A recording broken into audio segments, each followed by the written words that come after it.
Hey, Kerry. Hey, Counselor, how's it going? Good, Kerry. How are you?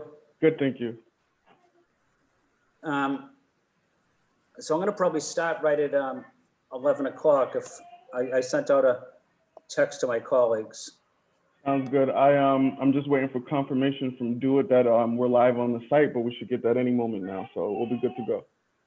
Hi, Counselor Flynn and Carrie. I just want to let you know I'm here, okay? Good morning, Counselor. Good morning. Okay. Thank you, Julia.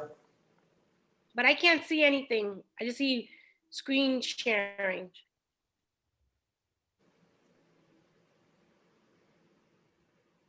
Yeah, same with me. I can't, all I can see is the,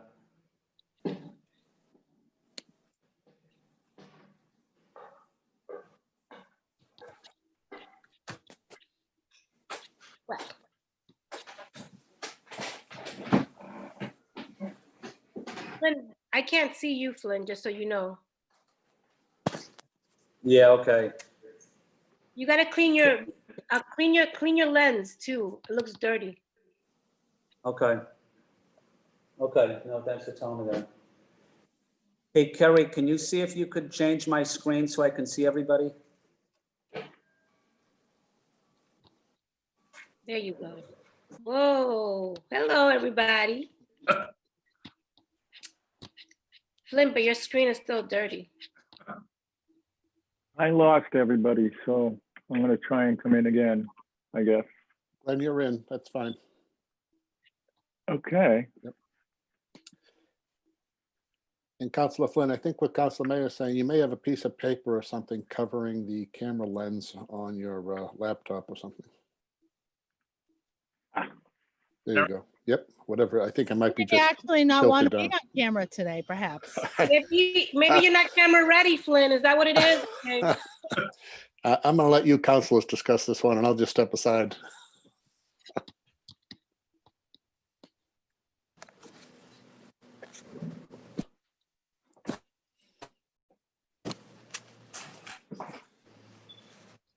So, Counselor Flynn, I got confirmation from Do It that we're live on the web, so we're ready to go when you are. Okay.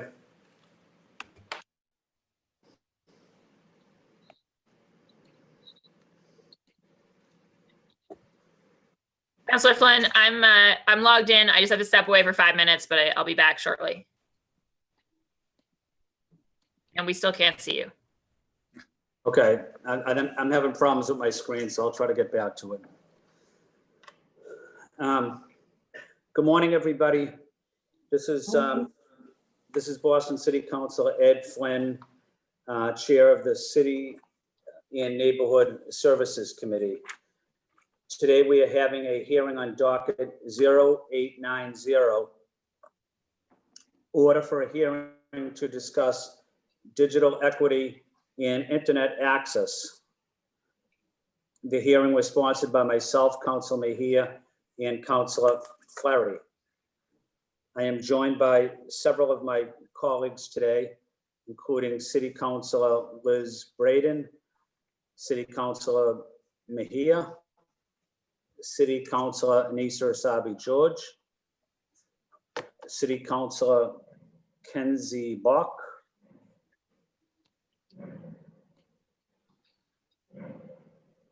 and that's all I have right now. When other councilors do come, I will be certain to mention them.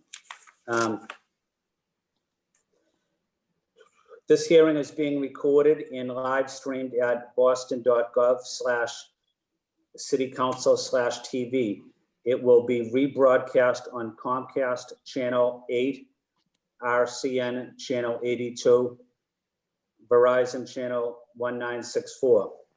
The Zoom link to provide public testimony for this hearing can be found by emailing juan.lopez@boston.gov. Please make sure that your Zoom handle is your full name. When you are called, please state your name, affiliation, residence, and limit your comments to 2 minutes to ensure that all comments and concerns can be heard. If you are unable to provide testimony today, you may submit written testimony or a 2-minute video for our record by emailing the committee at ccc.cns@boston.gov or filling out the form on our website within 48 hours following the hearing. I will first let the sponsors of the hearing offer brief remarks, then hand it over to the panelists. After that, I will let my colleagues offer questions and comments, then call for public testimony. Maybe I'll try to include my colleagues right at the beginning, since there's just a few of us.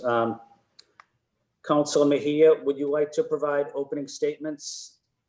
Sure. Seeing that I am one of your co-sponsor, I would love to.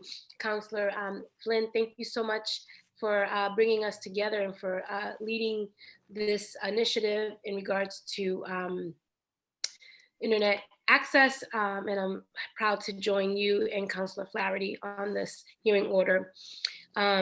We are really excited because in our office, this really sets the core values of who we are and why we even exist, namely around civic engagement and civil rights. So much is changing when it comes to how we use technology.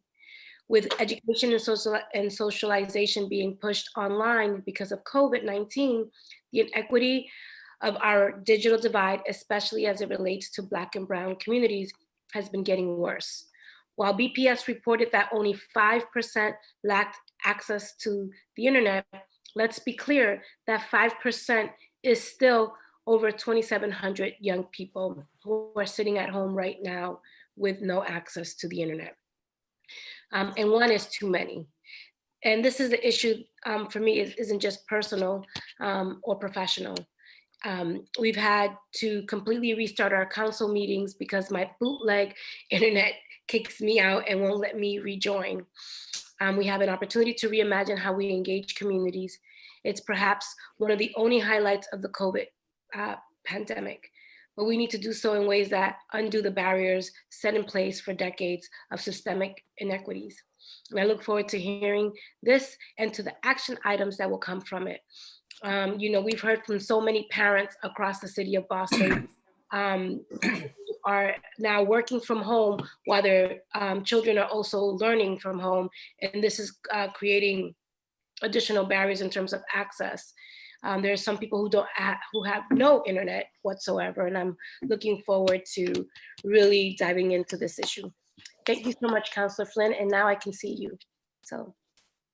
Thank you, Councilor Mejia. The other co-sponsor is Councilor Flaherty. I know Councilor Flaherty has joined us.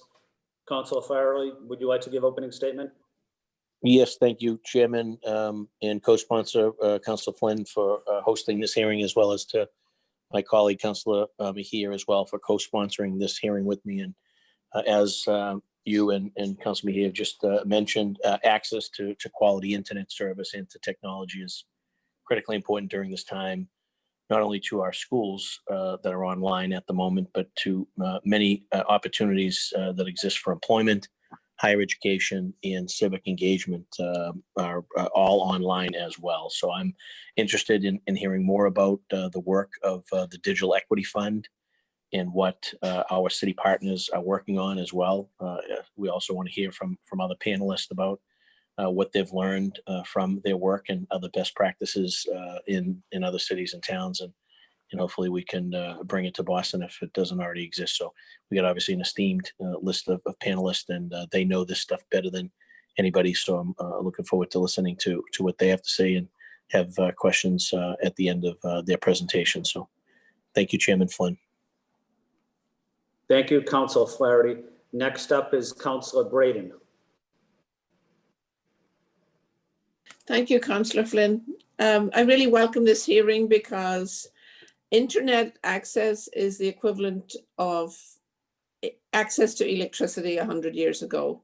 It is such a determinant of our ability to access education in this moment, but also it is a necessary infrastructure for small businesses to do their business online. It is a necessary infrastructure to help adult learning and all sorts of other applications. And it really is important that all of our communities across the city have access to internet, just as we would expect them to have access to electricity. Access to broadband internet is essential to modern life in the city of Boston. So I welcome this hearing and I look forward to hearing the presentations. Thank you. Thank you, Councilor Breadon. Next up, I believe, is City Councilor Anissa Asabi George. Thank you, Mr. Chair, and thank you to everyone who's here today. A special thanks, obviously, to the makers for bringing this before us. I just want to echo the sort of sentiments and interests of my colleagues, and for the interest of time and to get to it, because we've got a lot of good participants here today. I'm going to end my remarks there. Thank you, Mr. Chair. Thank you, Councilor. Councilor Kenzie Bach. Thank you, Councillor Flynn. I too will just echo everyone and say this is such an important issue. I really agree with Councillor Breadon that it's a core utility, and I regret the fact that I think our federal laws and just the whole way we approach this infrastructure hasn't caught up with that yet. So I think the more that we as a city of Boston can be extending the type of things we've been doing with fiber in municipal buildings, with wicked-free Wi-Fi, to really think about this as essential for all of our residents, and as something that creates so much value, right? Whenever you give people access to information, to online community, I mean, you're creating the conditions for a world that you can't even imagine, that they then have the ability to bring into being. So I think equity on this front is essential, and like many people are very concerned about the way that the inequity across our city is impacting our BPS students right now. But I think really impacting everyone also from a work from home side. And so really grateful to the maker for this urgent hearing. Thank you, Mr. Chairman. Thank you. Thank you, Councilor Bach. Councilor Wu is next.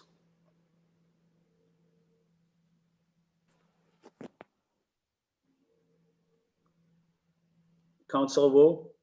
Oh, I'm so sorry. My my internet cut out for a second. Okay. I thought you might have said me, but I wasn't sure. I just want to echo everything that's been said.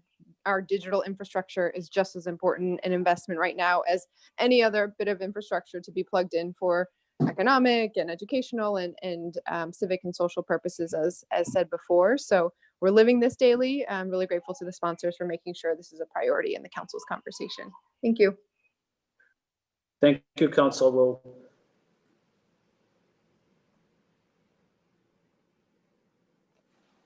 I'm going to go right to the city panelists, city and city partner panelists that are present with us today.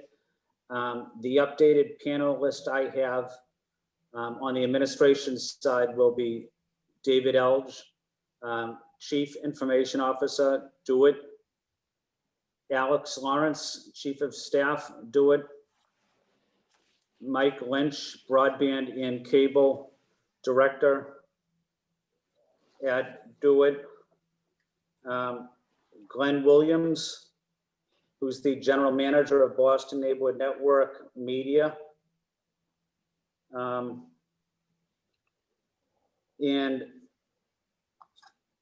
Dan Noyes from Tech Goes Home. I'm not sure if Dan is on here. Okay, hi Dan, I see you. Sorry, Councilor Flynn, I just wanted to make sure that Lorena Luperon from the Executive Director of Massachusetts Latinos for Education will be joining us, and Akeem Jackson from Up Academy Network. Did I miss those two? No, you didn't miss them. They're going to be on the second panel. So the community advocates on the second panel will be Akeem Jackson, Senior Director of Family Engagement, and Pam Edinger, who's the President of Bunker Hill Community College; Lorena Lapora, Executive Director, Massachusetts Latinos for Education; and Deborah Bacchus, Executive Director, Castle Square Tenants Organization, and out of the South End. We're also taking public testimony as well. But maybe we can try to start with the city administration. Wasn't sure who would like to take the lead, but feel free to give an opening statement. Morning, everybody. Thank you very much, Councilor Flynn, for putting this docket together and putting this forward. This is very important work. And obviously, the COVID-19 pandemic has really kind of pushed that onto the forefront. And as cities around the country really struggle with not only technology, but access and then the digital skills to use both technology and the access. And I agree, it's very much like a utility as we start to go into our new reality of how we work and how we socialize and how we live our lives. So this is very important work, and I'd like to highlight, and I believe that it was mentioned earlier, the good work that we're doing here in the city of Boston. There's always more to do. Unfortunately, some of our federal partners down in DC have not quite stepped up to the challenge that a lot of municipal governments are dealing with right now. So, I mean, at this point, I could head it over to Mike Lynch, who's really kind of running point for DoIT on this work, on everything having to do with digital equity and broadband and cable and whatnot. So with that, I could hand it over to Mike Lynch for a statement. That's perfect. Thank you, David, and glad to have you, David, and glad to have you, Mike, as well. Thank you, Counselor. I'm just going to try to share my screen here. Hopefully we'll be all set. And of course, the panel blocks my access to the share, but give me 1 second and I'll present.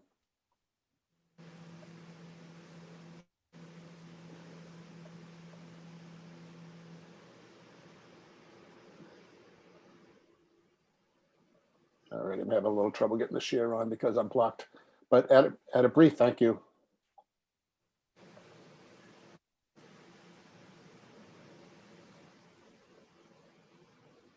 There we go. I apologize.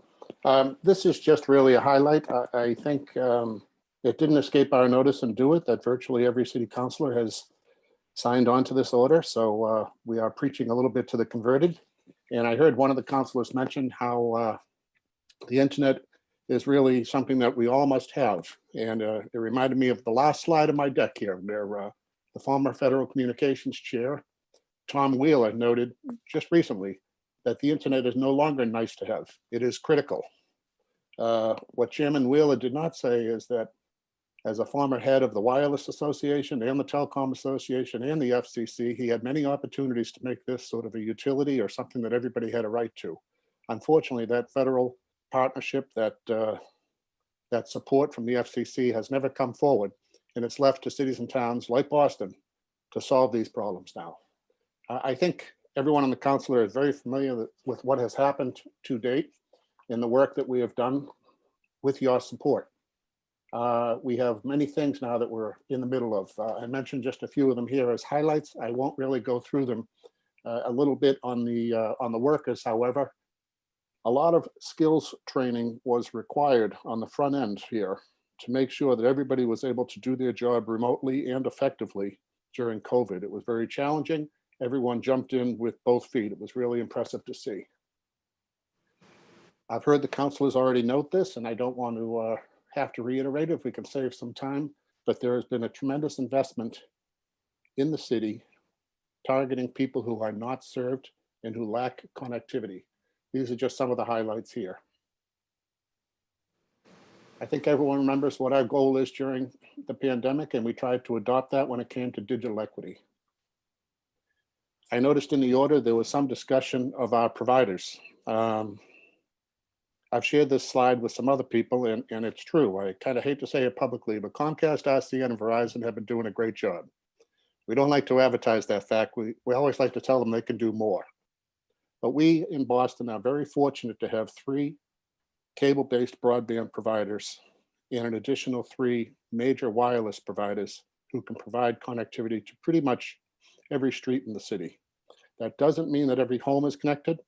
That doesn't mean that everyone can afford that connectivity, but the resources are there. This is just a highlight of the unique deliveries from some of our partners. I understand that Comcast has provided a fact sheet, if you will, with much of their contribution this morning. I'll leave it to the councilors to review that. RCN is a smaller company, similar to Comcast, and they have during this pandemic endeavored to match contributions by the other parties. I'd like to throw this up. This comes from the National Digital Inclusion Association, and it is a definition of digital equity. It's nice to know that we all have the same view. I think I heard one of the councilors in the introductory remarks talk about a second issue, which is digital inclusion. That also includes something called, I guess you'd refer to it as a generic help desk for people who need support and a helping hand as we go through this. During COVID, we have found that to be critical because prior to last spring, we in the city were able to provide courses and trainings through either Tech Goes Home or the Timothy Smith Network, both city-funded organizations. And folks were able to go to a workshop, share notes, comparisons, get a guiding hand on what they were doing. In a COVID world, that's no longer possible. You really don't have that one-on-one connection. So it makes delivery of training and education that much more challenging. I suspect that Tech Goes Home will want to discuss that later. One thing that has happened over the last 6 months is that 3 departments, Age Strong, Boston Housing Authority, and Boston Public Schools, have surveyed their clients, their students, their residents, in order to get a true assessment of the needs that are out there.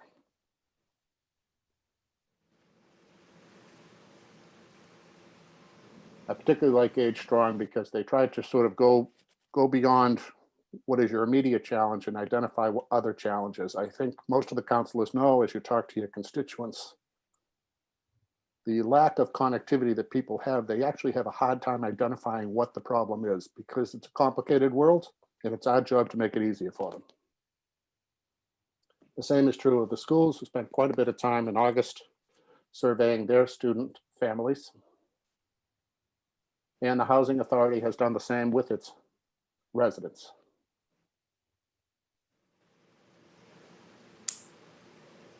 I like to show this slide because if you look at that national number, 1/3 of adults never use the internet. That didn't seem surprising prior to COVID pandemic, but as we see now, everyone should be.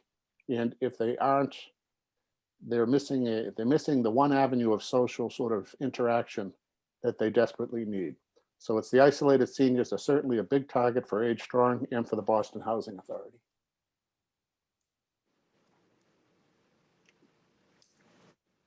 Again, I don't want to take up too much time. The slide sort of speaks for itself, if you will.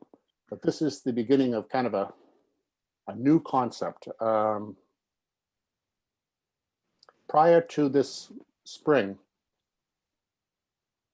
the concept of a city like Boston providing services to residents at home in order for them to connect to other services that we provide was something of a foreign and unknown concept. There was no mechanism for a city government, a county government, or a town government to buy internet services so that someone at home could have access to education, counseling, support systems, transactions with city government, all of the things that our seniors, our new immigrants, and our students need.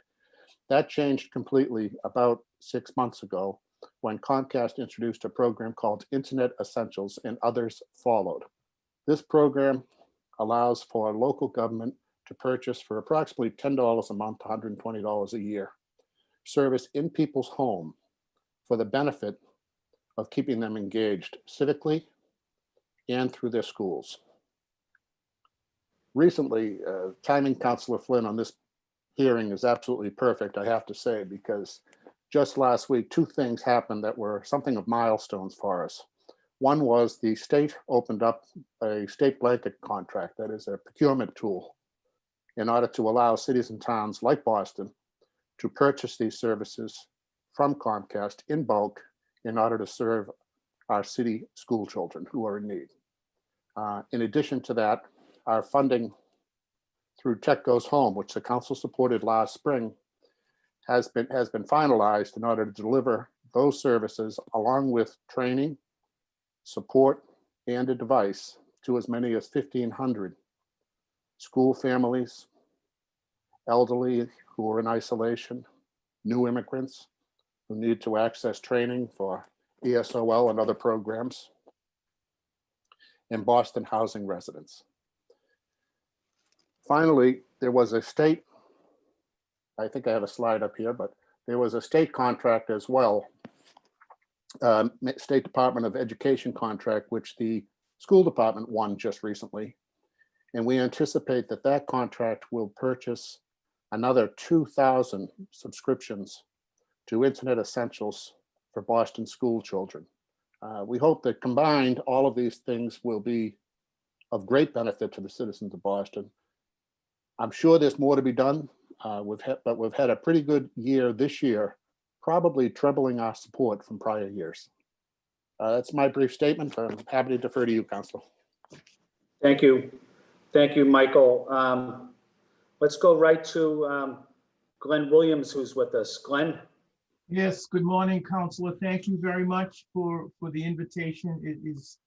It's truly always a pleasure and quite an honor to be involved in these discussions. My name is Glenn Williams. I'm the General Manager of Boston Neighborhood Network. We are the PEG access station here in Boston that I'm sure a bunch of you know. We are also a Timothy Smith Network lab. We have been since 2001. What we have 14 computers here that are accessible to members.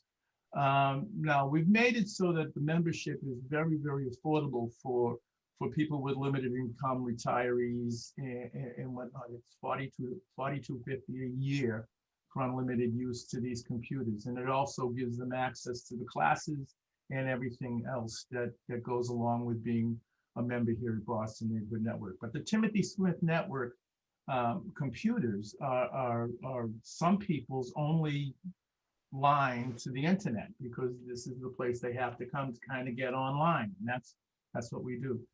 We're also partnering this year with Tech Goes Home. We're doing a distance learning workshop for parents of Boston Public School students, where the parents help them navigate the Google Classroom and communicate with teachers, enables participation to effectively use popular applications and internet services. It's a way for us to help with our partnership with the Boston Public Schools. They also, as I think Michael mentioned a couple of minutes ago, they also end up with a Chromebook and assistance in signing up with for low-cost internet access. We feel that that's an important aspect. We've been a partner with the Boston Public Schools since March 15th, and what we've been doing is providing classes that are shown on the stations. We've dedicated 9 o'clock in the morning till noon, and from 1 o'clock in the afternoon till 4 to Boston Public School classes. So the teachers can also reach kids that, if they're on the internet in their house and their little brother gets on the phone, they get knocked out of the classroom. You know, so they can at least get these things from their basic cable subscriptions. We're also having classes. One of the things we're doing with the Boston Public Schools this year is we're expanding all of that kind of thing. And we're also coming back with the Good Night Scholars, so that the kids can get some bedtime stories. I am reaching out now to all city councilors to participate in that. If you haven't, it's a great groovy thing. You'll really dig it. We're also supplying Zoom classes for anybody that wants to take classes and learn how to use Zoom. If they need to do programming, or if they're putting radio programming together for stations, they can do that remotely. Another big partnership that's just happened is with BU Wheelock, the College of Education and Human Development. What they're sending us is webinars and live that we can do, where people can call in and ask questions. The one that's running tonight is reopening schools in mental health. And it's an opportunity for parents to be able to kind of tune in on the television and interact with some of the experts. And the next one is going to be what Google search data tells us about inequities in online learning during the pandemic. Boston Neighborhood Network's committed to making sure that what I consider an essential right to everybody, that we find some way to get them access to those imperative, those most valuable assets, and that's access to the internet, get information, be able to sit in on schools. I'm very proud of the people here in the work that they're doing. So that's just a little quick what we're doing, and we're expanding on that as much as we possibly can. Thank you, Councilor. Back to you. Thank you, Glenn, and thank you for your team. You guys do excellent work, so we appreciate it, Glenn.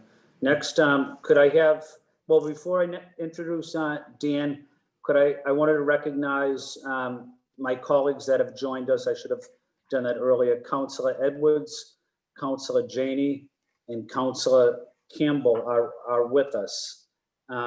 If Councilor Edwards, Janey, or Campbell would like to give a very brief opening statement, we can start off with Councilor Edwards.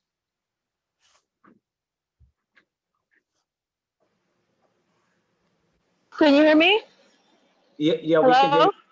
Hello? Yes, Lydia. Can you go see ahead. me? We can hear. I'm so sorry. Well, I'm outside, so I put my mask back on. But my only general question was about continued access to archived school lessons for kids.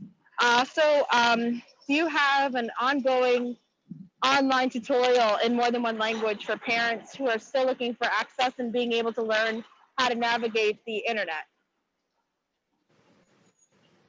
Is that a question? Is that a question for BNN? We most certainly do. We have a VOD segment of our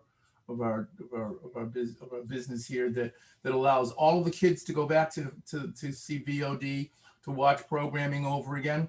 We're giving parents access on how to learn how to use the internet along with their new Chromebooks and whatnot. I think that the key to the success of this whole thing is that within 6 or 7 weeks, several of the preschool programs had garnished 450 different video on demands where kids came back to learn and came back to check out those programs. And we have the ability to get the analytics to find out whether it's just a search and a run. And 90% of those programs were watched in their entirety. So we know that they're using the asset. And yes, we do, these classes we're giving are in multiple languages. The Good Night Scholars, we got them in Vietnamese, we've got them in Spanish, we've got them in Haitian, we got them all. We're trying to cover everybody. We want everyone to be happy, you know, and have them enjoy what's out there for them. But thank you. I hope I didn't step in where that's what I had to say. Thanks. No, thank you, Glenn. That was a great question. And maybe Mike and Dave can answer it when we get to the questions. We'll include that question in there. But is Councilor Janey on with us if she'd like to give a brief opening statement? Councilor Janey?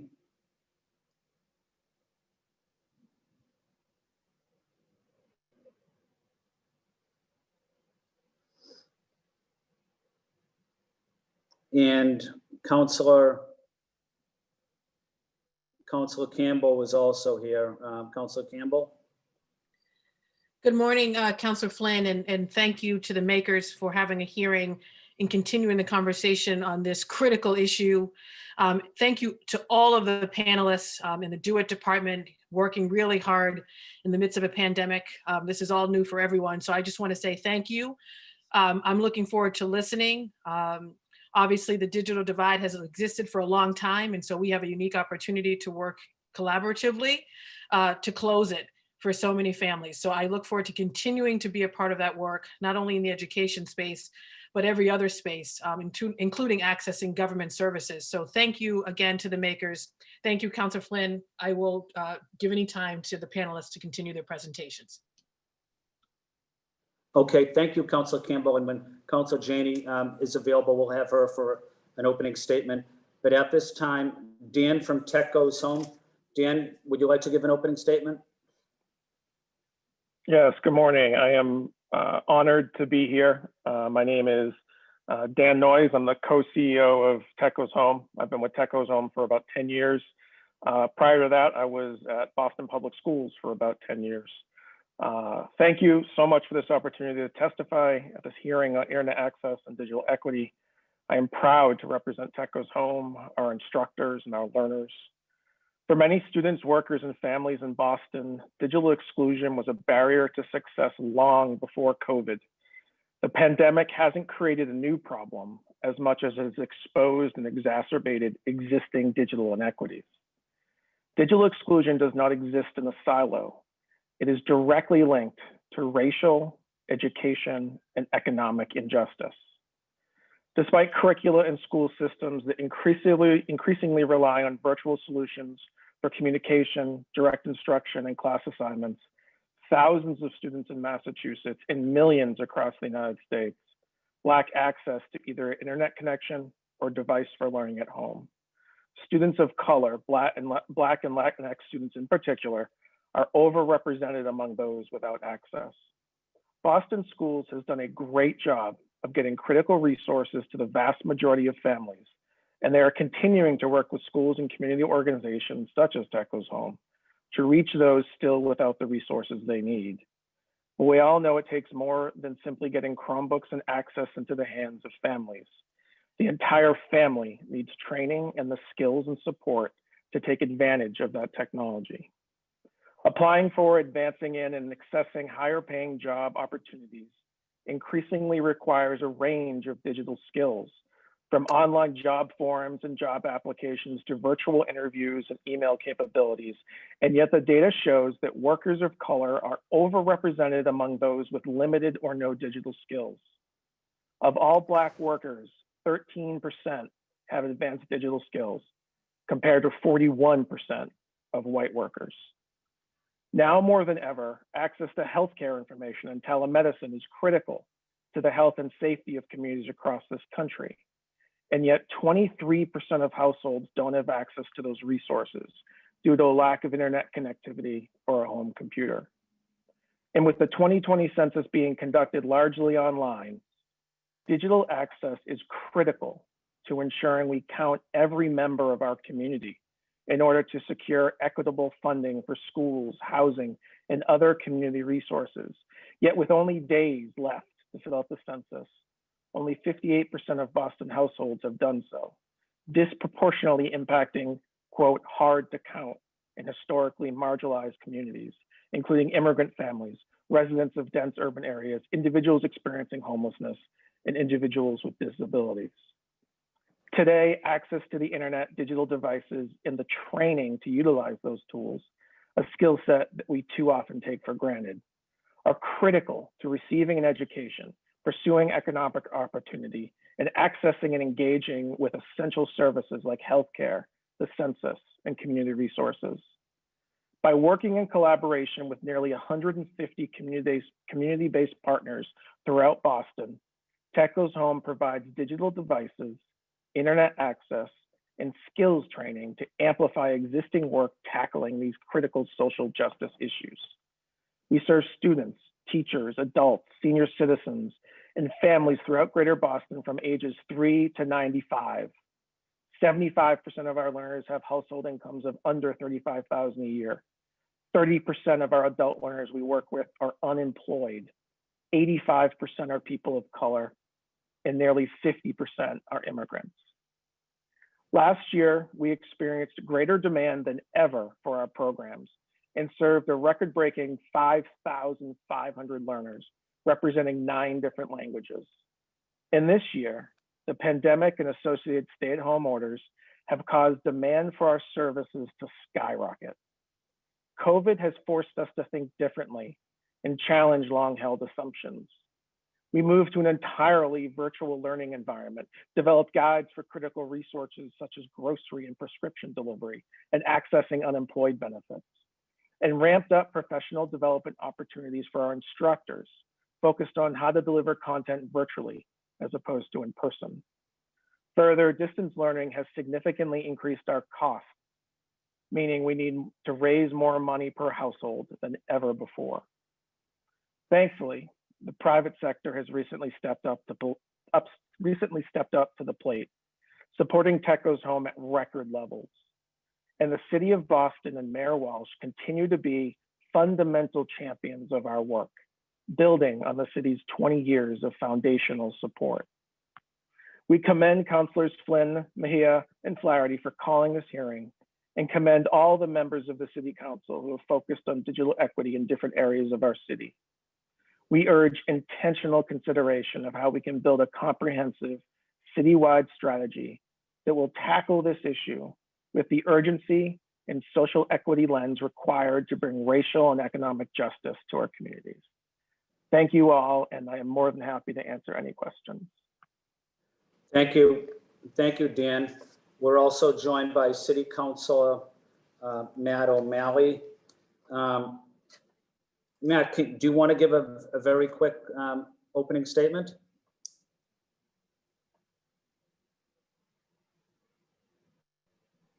Sorry, can you hear me, Mr. Chairman? Yes, we can. Oh, no, I'm late to this, but I did want to join, so I'll withhold an opening statement, but thank the panelists and look forward to continuing the work, and thank you and to our colleagues for calling this important hearing.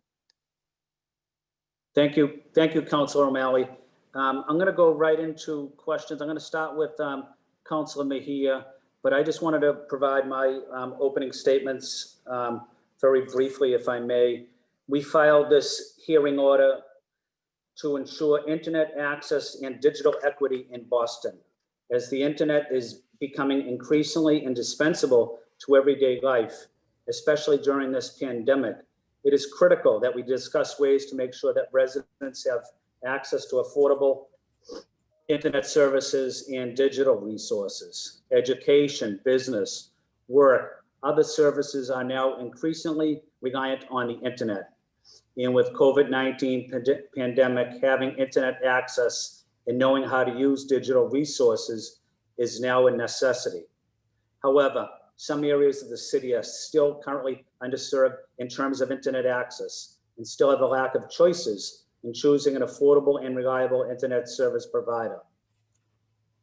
Moreover, our working class families, our immigrant communities, communities of color, residents of the Boston Housing Authority, our seniors, are most likely to have issues with lack of internet access and knowledge and digital skills. And we need to ensure that residents have the resources they need to use the internet to participate in work, education, civic life, and to talk to their family members. We're making great progress. So I'm glad to partner with Councilor Mejia, Flaherty on this issue to talk about how we can work together with city officials. This is a critical issue. We want to continue working with civic organizations to expand internet access and digital education for our residents. With that, I want to open it up to questions from my colleagues, starting with Councilor Mejia. Thank you, Councilor Flynn. And thank you to the panelists. I'm really happy to continue the dialogue. So this question is specifically for Mike Lynch. I'm just curious with wicket-free Wi-Fi, and it is very wicked because it's not across the entire city of Boston. So I'm just curious, how does DoIT determine where to set up wicket Wi-Fi? And is there an approval or community response to this process? Can you just help us understand the mechanics of that? Happy to do so, Councilor. Wicket-free Wi-Fi is really an extension of the city's fiber network. Where we have city fiber in a city building, we put up APs, wireless access points for wicket-free Wi-Fi. Likewise, the library does it at libraries and the schools do it within the schools. So combined from all three city schools and libraries, there are hundreds out there, but they are virtually all of them are extending off a school, off a city building, off a municipal building, whether it be a school or a community center or something along those lines. One of the reasons for that is that we do have a rather large city network for city use, and all of the fiber that is in that comes from the cable broadband providers within the city. It comes from Comcast, Verizon, RCN, and also the new company Crown, where council approved the contract about a year or two ago. So all of those contracts have a kind of like a non-compete clause, but really what it is, it's for municipal use only. We can give away wicket-free Wi-Fi as a public convenience around city buildings. We always try to do it when we can in a main street or a neighborhood business district if possible. I think over the coming years, it will get stronger. And currently we do have hundreds. I think 1,000 is too much of a reach. I think more, it's around 700, but I'd have to double check APs out there. And it will continue to grow. I think in the year, because of security issues, we really can't use like a community partner right now to extend on that. All of the Wi-Fi kind of comes through the city network, so we have to be a little protective. This is something new for us. We do think that there should be like a neighborhood contribution or a nonprofit contribution to this, where people in businesses that do have Wi-Fi can offer it to the public, and the public can be confident that that is safe and secure. I think that's a future step. Okay, thank you for that. And because I'm very mindful of the limited time that I have 2 more questions that I want to get through. So, and following the same thread, thank you, Mr. Lynch, for that response. I'm just also very curious, and I just kind of want to name it, that the neighborhoods like the South End, Mattapan, Lower Alston, and parts of East Boston have absolutely no wicket-free Wi-Fi. And I know that we have libraries and schools in those areas. And I'm just curious, what is the plan to expand into those neighborhoods that currently do not have this service? And then I have one more question. So if we could just help us understand the why in these pockets of the city, we don't have wicket-free Wi-Fi. Oh, Councillor, duly noted. All of them are quote unquote on the schedule or in the plan, so to speak. And the reason why is that this is a work in progress. We are continuing to expand. You mentioned East Boston. I know that we now have about 6 to a dozen in East Boston. I don't know the exact locations off the top of my head. I want to say Central Square for some and some around Maverick. Okay. Mattapan, similar, outside the library. Again, the way I look at it, we look at where there's a city building and we grow from there. Okay, I'm happy to see that that is on the slate. I do also just want to name that these are neighborhoods that historically have high concentrations of people who are living in poverty, immigrant communities that are the ones that we're talking specifically about today. So I just kind of want to put that on the fast track and see how we can help them out. And then I have one more question. How are we educating people about this service? Especially, I'm interested in knowing how we're communicating to communities of color, specifically non-English speaking communities as well. I don't think that everyone knows that Wicket Wi-Fi is something that is accessible. What efforts are we making to ensure that folks understand that this is a resource? Are we encouraging people to set up shop in front of a library and do remote learning and remote access? Like, how are we addressing the need and how we're communicating this to those folks who may not have access to this information? Okay, I guess I'll take that one, Councillor. I think right now what we're using is signage where Wi-Fi is available. In addition, there's both a map and instructions, if you will, on the city's website, boston.gov. If you just put in Wicket Free, it'll show you some information about where it's located, when it's available, how to sign on. Lastly, if you are out and about and using your phone should snap to Wicket Free Wi-Fi if you open, say, a browser on your phone. It's an open network. The only thing is there's like a little check off to security features on the front end of it. Is this in multiple languages? I mean, is this something that, and I don't know technology, I don't know what the cost would look like, or if there's something that already exists, but is it something that is easily translated into different languages so that people know? Or the signage that you're talking about, is it in Spanish? Is it in Haitian Creole? Is it in multiple languages? Oh, actually, I don't know. I think the signage when it originally went up is somewhat generic and just graphic. It was a lime green kind of radio signal that suggested it was there. And there was nothing beyond that. I'll double check on the website. I know the website information is accessible in multiple languages. I can't say exactly which languages right now. Okay, thank you for that. And then I'm just going to ask one last CNN has question. run some PSAs in the past in several languages advertising the fact and giving people the link and where they need to go to get more information. Okay. And I have one last question, Councilor Flynn, is that, or no? You're gonna shut me down. What's up? Let me Yeah, know. can we move to the next one? We'll get you at the second go around. Okay. All right. Thank you. Thank you, Councilor Mejia.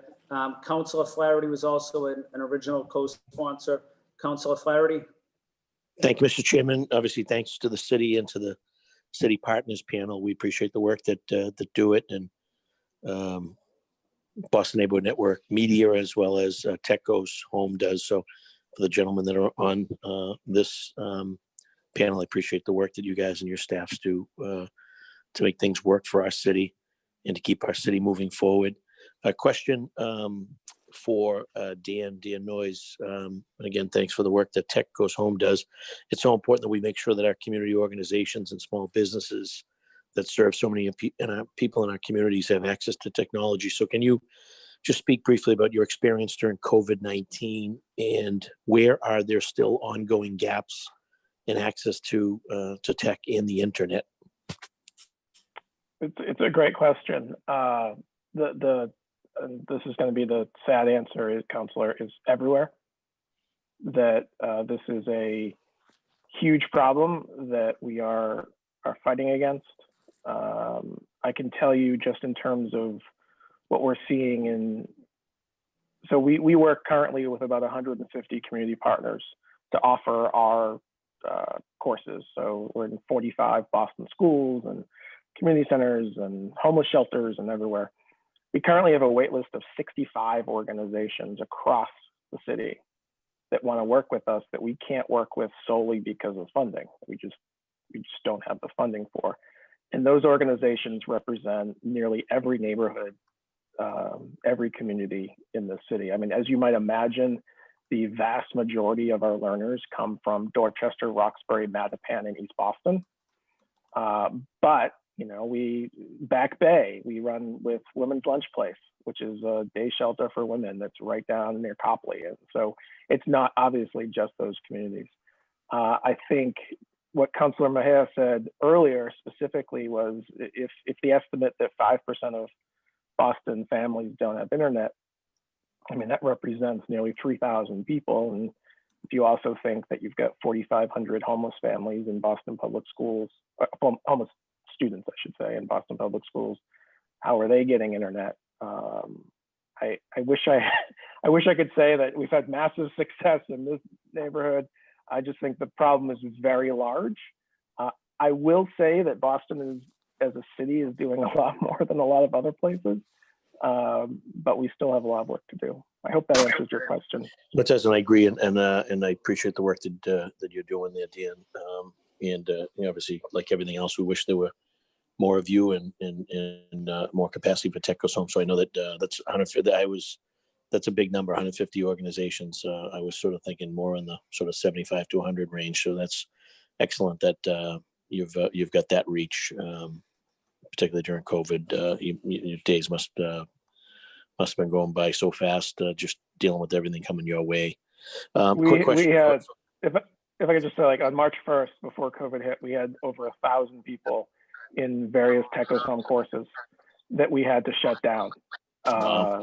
And then all credit goes to my program team. I mean, I go to hearings. I don't actually do any work, right? So they're the ones that actually do all the work. And they took a 20-year existing in-person program and flipped it on its head and created this incredible distance learning program where we've now graduated 1,000 people from. So we're going to end up graduating more than 4,000 people this year, wow, which is, again, it's a testament not only to my staff, but to our partners, like some of the other people on this, with like Glenn's crew. And it's just, they are the lifeblood of our organization. So all the credit to places like BNN for jumping up and keeping it going. That is spectacular. Great news, Dan. And then to Glenn, who's a longtime pal and just does great work over at Boston Neighborhood Network. And Glenn, can you just speak briefly about the partnership that you have with the Boston Public Schools? Okay, well, what we did right away in March, thank you, Counselor, for the question. I appreciate it. And yes, we are old friends. We go back. One of the things that we did right away in March was to reach out to Boston Public Schools with the fact that the kids aren't going to be in class and that there was this inequity as far as internet access is concerned. And I immediately became part of their committee that was going to talk about how do we teach these kids away from the classroom? What are the resources that we have? And internet was going to be, we're going to use Google Classroom. We were going to do all of these things. And right away, it became apparent that the Chromebooks were going to be a difficulty and that access to the internet was going to be a problem. And right away, we kind of said, well, you know, we've got this station, the basic cable people get. Anybody that has Roku or any of that can get these stations.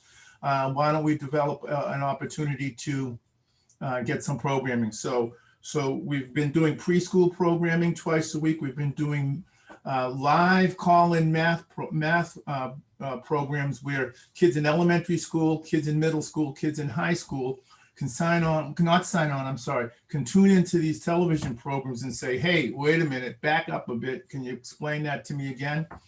Then we've also got a great organization that works within the Boston Public Schools called Science Club for Girls. And it's an amazingly funny and very, very groovy program that talks about science and involves the young women in our educational system so that they can, it's just a really cool program. It's targeted for them.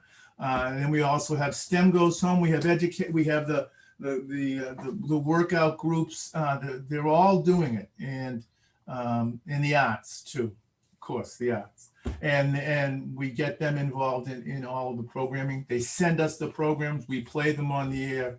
The kids go back and rewatch it. We're right in the middle of getting that wound up again. We don't know which way we're going to go. If the kids are in school, we don't need to be showing them during the day. And of course, the Goodnight Scholars. Well, thank you, Glenn. Thank you for the work you and your team are doing, and I appreciate Thank you, that. Councilor Flaherty. I appreciate that. Thank you, Mr. Chairman. I'm good for now for this panel. Thank you, Councilor Flaherty. Councilor Breadon? Thank you, Councillor Flynn. Many of my questions have actually been addressed. I'm just curious about the reach of Tech Goes Home to our elders. I think they were particularly impacted by the social isolation. They were impacted by being unable to access their community computer room in some of their housing projects or where they're living. So I just wanted to get an update on where we are with services to our elders. It's a great question, and it's a particular group that we do focus on. So last year, at least, more than 10% of our learners, so nearly 600 of them were senior citizens that graduated through our program. We have a wrong way to put that, a new push for telemedicine work specifically for seniors. One of our most recent graduates, some of you might know, Lieutenant Colonel Enoch Woodhouse. You may have, Councilor Bach, you know him, Councilor Flynn. He graduated, he's 95. He took a Tech Goes Home program actually with our partnership with the Copley Library and learned how to access health resources online. He was a hoot. If you don't know him, Google him. He's a Tuskegee Airman, which is just is amazing.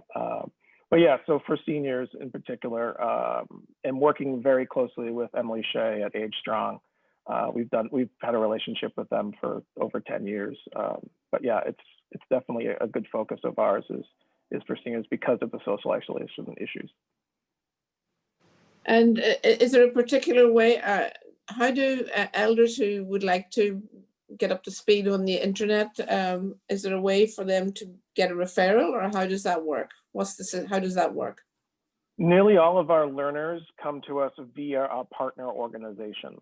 So for example, if they're in touch with someone at Age Strong or any of the senior housing in the area, or via a community center or whatever the association is or community organization they work with, they should reach out to those groups. They can also reach out to us if they want directly, and then we can tell them, oh, there's these courses running Seniors, we prefer to do senior courses with other seniors, if that makes sense, just because it can be challenging. I was visiting a course once, and it took 4 hours for the group of seniors to sign up for an email account. And at the end, they were kind of flirting with each other via email. It was one of the most adorable things I've ever seen in my life, is that they were emailing each other back and forth across the room, having never sent email before. This was actually at a TSN lab in the basement of the Latin Academy, and it was just adorable. So yes, reach out to their community organizations that are associated with their libraries. We work with 11 different branches of the Boston Public Library, and then they're also welcome to reach out to us, either call us or check out our website. How is that working now in COVID? Is that a real barrier to being able to do classes? Especially for seniors who like sort of one-to-one instruction almost. Is that difficult, or what's happening there? Yes, it's difficult. But my team took it on as a challenge. So what we do, just to give you the quick process, is we have our instructors who are all community-based leaders. They're school teachers, they're librarians, they're homeless shelter social workers. They get people together and say, let's do a course. They reach out to us and say, all right, here are the names and addresses of the people that are going to be in my course. We then UPS a computer, a bag, a mouse, a hotspot if they need it. We sign them up for internet ahead of time. It gets sent right to their doorstep. They open that box and there's instructions right in there.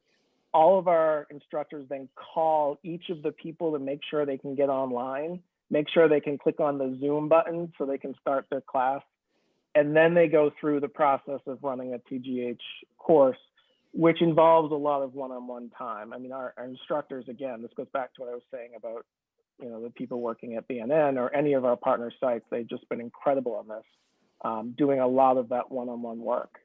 And we have a great team of volunteers that have been helping out as well.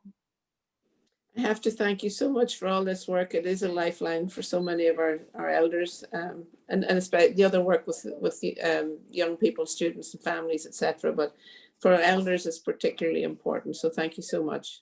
Thank you. Thank you. Thank you, Councilor Breadon, and for Dan and for Kenzie Bach. I proudly have a Lieutenant Colonel Woodhouse poster up on my wall. I love it. Yeah, he's a great guy. So I know he's also good friends with Kenzie. So we're proud of his service to our country. So City Councilor Anissa Asabi, George.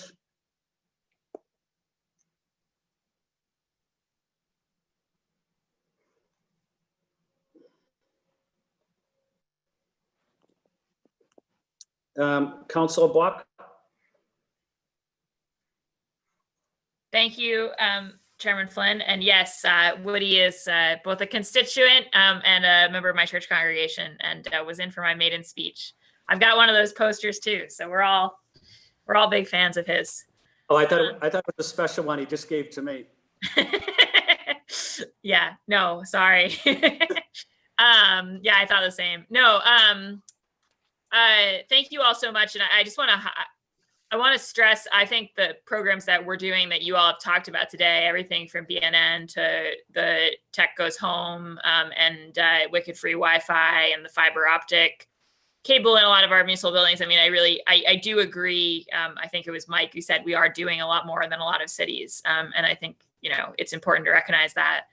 I wanted to ask a couple of questions about kind of the broader picture of just, trying to think about how could we be even more on the vanguard here in Boston, because I know that there are a lot of states in the country where municipalities are like sort of explicitly prohibited by their state law from really engaging in a lot of municipal broadband related activities, and we're fortunate that we're not one of those.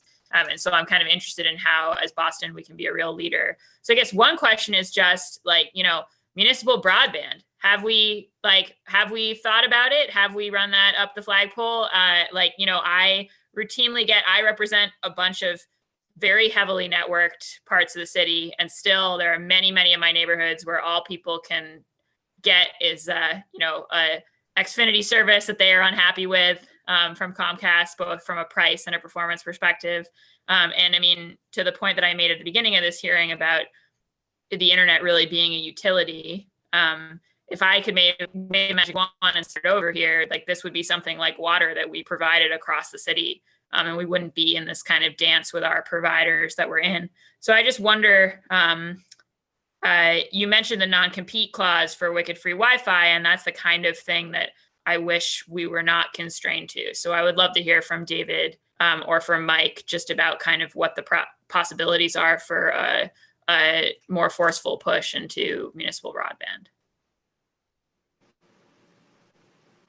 Mike, you want to go first, and I'll finish it up. Sure, be happy to, David. Thank you. Thank you, Councilor. Good question. You're right. Massachusetts is not a state where we have been exempted or ruled out from doing municipal broadband. The challenges we've had in Boston is such a dense city, and building out something, we've looked at this, I don't know, many times, I guess, over the years, because we have some resources that we thought could make it work. It's a question about whether or not it is viable and whether or not it is affordable. We haven't found kind of an equation where that matches up right now. We have looked at things like our fire alarm network. How could we, it's a 300-mile network, how can we adapt that to this situation? It doesn't quite fly. We've looked at utility poles that are in the city owned by Eversource and Verizon. Could we attach and deploy that way? Likewise, it had challenges. 4 years ago, the mayor brought Verizon in, and Verizon said something they'd never said before to the city of Boston. They said, yeah, we'll do Fios in Boston. So for the first time in 30 years, Boston had some serious competition. Right now, I think on the front end of this hearing, I mentioned that we have 3 broadband providers in Boston through facilities. They're cable companies, essentially, RCN, Verizon, and Comcast. And we have 3 wireless companies that are also doing it, NetBlazer and Starry are 2 of them. Collectively, I believe everybody is getting reached or near to getting reached. The challenges we face are, oddly enough, new construction is a challenge because sometimes the developer misses or forgets to bring in more than one provider. So people in a multiple dwelling unit might have only one provider because whoever built out the building didn't bring in the second one. That's something that's a bit of a challenge, and we try to address that through the permitting process, if you will. Secondly, sometimes in very large developments, you might have an historic relationship between the provider and the owner of the property or the property management company, which has let others not come in. That is technically not legal under FCC rules, and it tends to get fought on a 1-by-1 case because it used to be allowed and now it isn't. So it's a changing landscape that they have to be made aware of. Lastly, when we ran the numbers on the different options, fire alarm, other things, building things out our own, the investments by 2 companies, say Comcast and Verizon, probably exceed $300 million to build the backbone to provide broadband service in Boston. I'm not, the city doesn't have that resource. I'm not sure where it would come from. When the state went to take care of Western Massachusetts, which had no broadband, no cable, no cell service, they built a fiber pipe right out west all the way past those towns, probably 10 or 12 years ago. Many of those towns are still fighting today to get broadband service. I mean, even though the first mile or the big backbone was built, the last mile is the largest challenge. That is getting from the street into the home. I'm sorry if I'm a little all over the place, but it's a complicated issue. I think Boston is ahead of most communities. I read last week that I think it was Cleveland who was looking at maybe 1/3 of their residents unserved. I think we're well ahead of that, but I think we do have the liability that every city has. The underserved here in Boston are predominantly for socioeconomic reasons, and we're struggling to address that. I hope that helps. Thank you, Mike. No, that's all very helpful. I guess 2 quick follow-ups I would have on that are, I mean, one would be, it seems to me that when I think about, people who aren't able to access Comcast Internet Essentials because of a past experience with the cable company, and when I think about families in most need, I find myself thinking a lot about my past work at the Housing Authority. And I guess I am curious. It seems to me if I were going to start municipal broadband at to greater scale with our residential addresses, I would start with the BHA properties. And I'm wondering, just based on your answer, what work we've done on that front. Boy, I'm glad you asked the question because I forgot to mention them. First off, we are connecting the Housing Authority to the city network, and that's in Boston. All the councilors know that's somewhat unique. That was part of the capital project that all of the councilors approved to expand our fiber network, but it's unique in that the authority is an independent agency. It's almost unheard of that the city would reach out and say, we have to do this, but we recognize the need to help them with things like their administration, their convenience, Wi-Fi, their security issues, et cetera, their environmental issues, all that which can be handled on a platform of our fiber network. Meanwhile, I know that right now, the BHA is looking to connect to that fiber that we have provided to them, and it's not every unit, every development yet. It's maybe about 6 shy, but that'll happen within the next year. But they're going to put in access points. They're going to be using this for administrative purposes. They're going to be using it for security, environmental purposes, and it'll be a quantum leap for the Housing Authority in terms of bringing its connectivity up to a standard with the rest of the city. And that's great to hear. I would love to see us move to a world in which we could also be, this is where I get back to the sort of municipal broadband, right? In which we'd be like providing an alternative service for the residents as well there, and kind of, being a indirect competition with, I think a lot of those properties just have one of the main providers Right. rolling them. That's right. So they will no longer have one main provider. They will all have a competitive provider. In addition to that, we'll take care of sort of the back end of the functions of the authority, as you will. Mm-hmm. And lastly, much like the school department looking to secure 2,000 for Boston families, I believe that the BHA is trying to figure out how to do something for its residents as well. Of course, the challenge in the BHA, as you well know, is sometimes it's window versus something else. These are tough choices. Absolutely, which is why it's good that we're involved in it on a city capital side as well. I'll leave. I'm assuming from what you've said that we're not sitting in Boston with a lot of unused dark fiber that we could activate for this situation. That would be a correct assumption. Correct. And I suspect my time is up. I'm again really grateful for all you do. I'd love to see us push further. And I did make note of your comments about sort of new developments and what we can require of people to build and how much we can require people to let people in. I think if there's anything that you need on the council side in the form of an ordinance or anything on that front, it's something I'd love to see us work on. Thank you, Councilor. Thank you, Councilor Buck. Thank you, Councilor Buck. I'm just looking at my colleagues that are on. Councilor Campbell. Thank you, Councilor Flynn, and thank you to all of the panelists. Really appreciate the work both inside of city government and outside. And Boston is doing well compared to other municipalities right here in the Commonwealth. And Mike and David, thank you. David, obviously I've connected actual legislators and local municipal electeds in other municipalities with you to help them look at setting up broadband. My first question is there data and research available on one, just, and maybe this is for the chair, Councilor Flynn, in terms of internet access and the strength of a signal sort of available by neighborhood in Boston, and if it's broken down by race or ethnicity or some other marker, that would be helpful if we have that somewhere. And then the second has to do with just this municipal broadband versus private options. And if there's research out there that suggests that, broader coverage or more equitable coverage comes from broadband versus private options.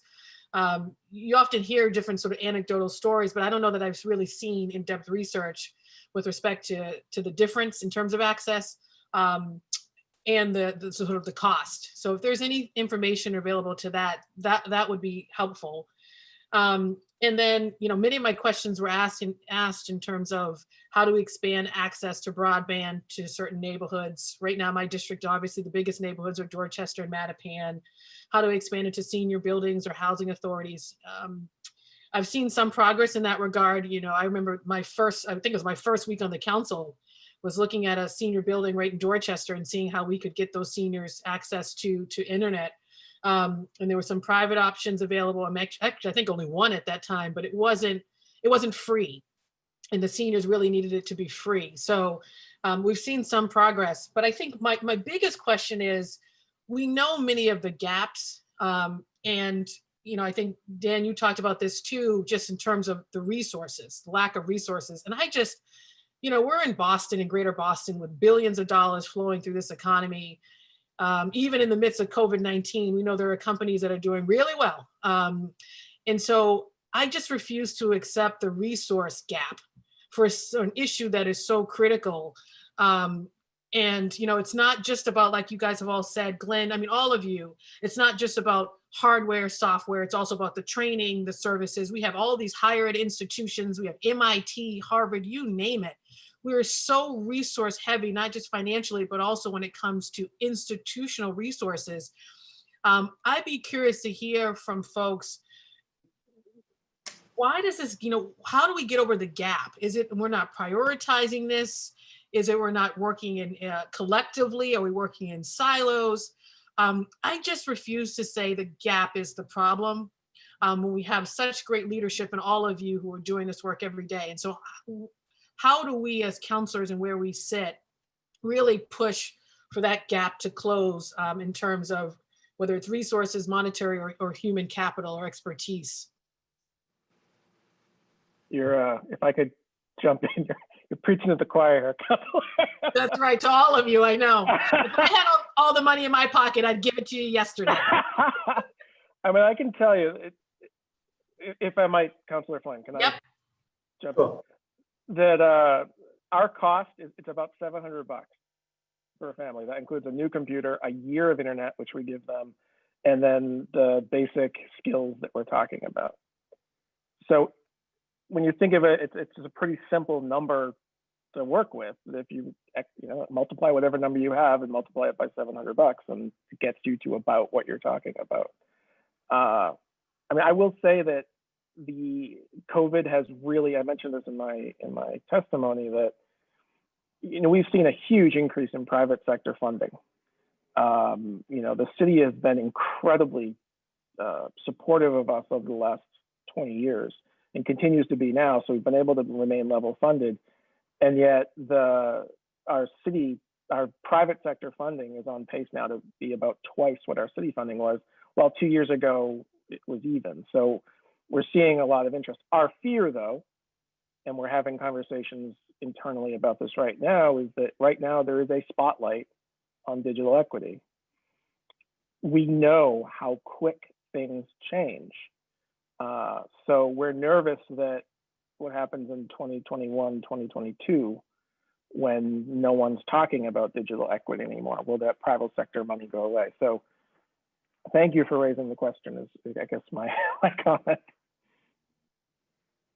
If I may, Councilor Flynn, thank you, Dan. That was, Councilor, I think one of the issues you hit the nail on. Let's identify these areas. Narrow down where this broadband areas are. But I also think that educating people that there's a problem is sometimes an issue. Making sure that the communities at large recognize and realize that this is something that is being addressed.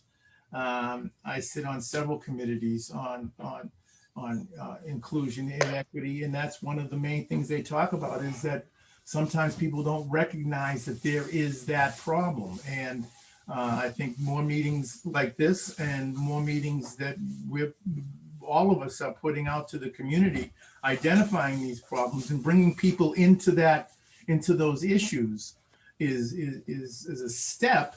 It's not the solution, obviously, but it's a step.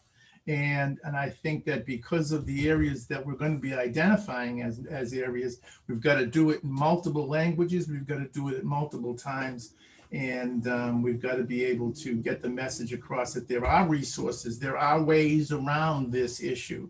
Because I believe there are ways around the issue, and it can be accomplished. I don't want to think about the changing in technology. I want to think about what we can do right now to get these kids the broadband they need to attend Right. an English class or a history class. No, I absolutely agree with that latter point. You know, short-term solutions, long-term, we sort of have to be doing both. Yeah. And I'm sure I'm at my time, Councilor Flynn, but so in terms of the data or research, that would be helpful if there's any follow-up there. And we'll continue to push this. And I think you're right on the people not understanding the nature of the problem. It was shocking to me how many folks didn't know a digital divide existed, forget in Boston, in this country, until the pandemic, right? Obviously, you guys have been doing this work for a long time and have seen it up close and personal. So look forward to continuing to work in partnership with you and finally closing this gap. So thank you all for the work you do every day. Thank you. Thank you. Thank you, Councilor. Thank you, Councilor Campbell. And Councilor Campbell, yes, we're going to have a working session probably in the next 60 days or so. And I do hope to bring in some of the providers and hopefully that they can provide specific answers to those questions. But in the meantime, we will do some research from this committee and get those answers, and I'll make sure we share them with my colleagues on the council. Thank you. And thank you, David and Mike. Really appreciate their responsiveness on questions. Thank you, Councilor. Thank you, Councilor. Councilor Flynn, if I could just add that the American Community Survey, ACS, which is run by the census, has very specific neighborhood-focused internet access and computer data. And David and Mike would know better than me. The city actually has this great map where you can actually go neighborhood by neighborhood and see where the lack of access and the lack of computers are, and no one will be surprised by what they see. No, that's great to know, Dan, and we'll call on you for that working session. Having said that, I think we've asked all the questions for the first panel. I want to shift now to the second panel, but before I do that, I do want to say thank you to the administration staff that is here. I want to say thank you to Dan and the other panelists that are here. You provided excellent feedback and information, engaged our council colleagues, and you provided excellent background information. So we want to say thank you, and thank you for the great work that you're doing in the city. Having said that, I want to shift to the second panel, which includes Akeem Jackson, who's the Senior Director of Family Engagement and External Relations at Education Network. And I also wanted to let the first panel know, if you want to stay on, you can, but I know you have busy schedules as well. If you wanted to leave us, that's also fine. But again, wanted to say thank you. The second person is Pam Edinger. She's the president of Bunker Hill Community College. We have Lorena Lapora, executive director, Massachusetts Latinos for Education, and Deborah Baucus, who's the executive director, Castle Square Tenants Organization, right here in the South End. So I want to say thank you to the panelists for being here. And with that, I would ask if you would like to go right into opening statements, and maybe we could start with Mr. Jackson. All right. Good afternoon, everyone. My name is Akeem Jackson. As he stated, I'm the Senior Director of Family Engagement and External Relations for Up Education Network. We currently serve 3 schools in Boston and over 2,000 students. I want to share a special thank you to Councilors Mejia, Flynn, and Flaherty for putting this on and allowing me to be a part. Today, as students across the city of Boston engage in remote learning, we're here to address gaps in providing equitable access to the internet. As you all know, remote learning is dependent upon students having technology in the form of a computer and high-speed internet that can support live streaming. Not having these important tools is a serious barrier to students being able to learn and thrive. These tools are essential to students' education. Back in the spring, when we first began to engage in remote learning, we identified a huge need around our families not having adequate internet access. We work very closely with them to better understand the need and offer support. Currently, we are partnering with Comcast to ensure this need is met. We're also working very closely with Verizon to provide hotspots for those who do not qualify for Comcast. Our approach is about making sure quality internet is accessible by covering the cost for families and making the enrollment and setup process more easy and seamless. This is not a resource issue, this is an equity issue. Ensuring that our students have access to high quality education regardless of their family's financial situation. In order for our students to be successful, they need access to the internet to engage in everyday learning. While things are in a much better place now than they were in the spring, the need will continue. Today is about coming together as a city to put together a more comprehensive, long-term plan that addresses this issue on a grander scale and provides a sustainable solution. The reality is that this is our new norm, and this is a norm that highlights the need for internet and technology as the world progresses.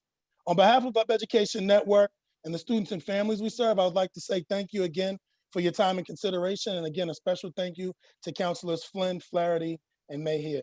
Thank you all. Thank you, Mr. Jackson. Next is Pam Edinger, who's the president of Bunker Hill Community College, an outstanding educational facility in our city, provides tremendous opportunities for so many young people across our city, especially our immigrant neighbors. So we want to say thank you to Pam for being here with us. And Pam, do you have an opening statement? Yes, very briefly. Thank you, Mr. Chair, and greetings to our counselors and the guests for this hearing. A lot of what has been said from the administrative team holds true for Bunker Hill. We have about 16,000 students. And in March, in the middle of March, when we pivoted 1,700 courses online, we saw where the breaks are. It was very much like a lightning in the night, right? All the fissures and all the cracks and all the gaps just became clear to us. We bought close to 700 to 800 laptops to distribute to our students who are needing laptops. And almost all of them have challenges with Wi-Fi, either not strong enough, not consistent enough, or there weren't any. And this is not only true with our students, but with our employees. We sent home only about, I would say, less than 10% of our employees are working on site now. So they needed VPNs and all of the things that were connected to that. And they didn't have, a lot of our employees didn't have the adequate either equipment or the Wi-Fi to do their work. So I think either one of the counselors or one of you guests says that, we have a utility not met. I think it was Councilor Bach. And I think that is true because this is a public health issue. This is a public education issue, higher education issue, but I think it's also a commerce issue in which commerce is not being conducted online. So when I went into trying to find solution for my students, we found that buying hotspots for them is not a long-term solution. So we began taking advantage of the Comcast program. We ended up giving students a sort of Wi-Fi scholarships for them to keep up with the payments. And a lot of times we'll ask students to turn their smartphones into a hotspot and then help them pay for it. So the socioeconomic piece is a large piece of it. And we've been fundraising with philanthropies and so on to backstop, right, the dollars that we didn't have. We do find that about 3/4 of our students are parents. And about half of those parents are single moms. And about 3/4 of our students are living in the lowest 2 quintile of income. So the socioeconomic piece is the largest piece. We do find that if we gave them the resources, the financial resources to get to the Wi-Fi, Wi-Fi is available. Now, some of it's wobbly, but most of it is available. It is frustrating that there isn't one system that I can send students to. They are more confused than anything else when they go out looking for those resources. So I would validate what has been said before.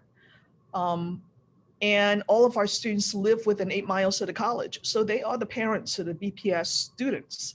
and they're both fighting over equipment at home. They're struggling over the same access. So God forbid anybody turns on the toaster, while the computers are going on, the breakers go. It's a problem. It's a problem that I've been struggling with, and all my college presidents are struggling with.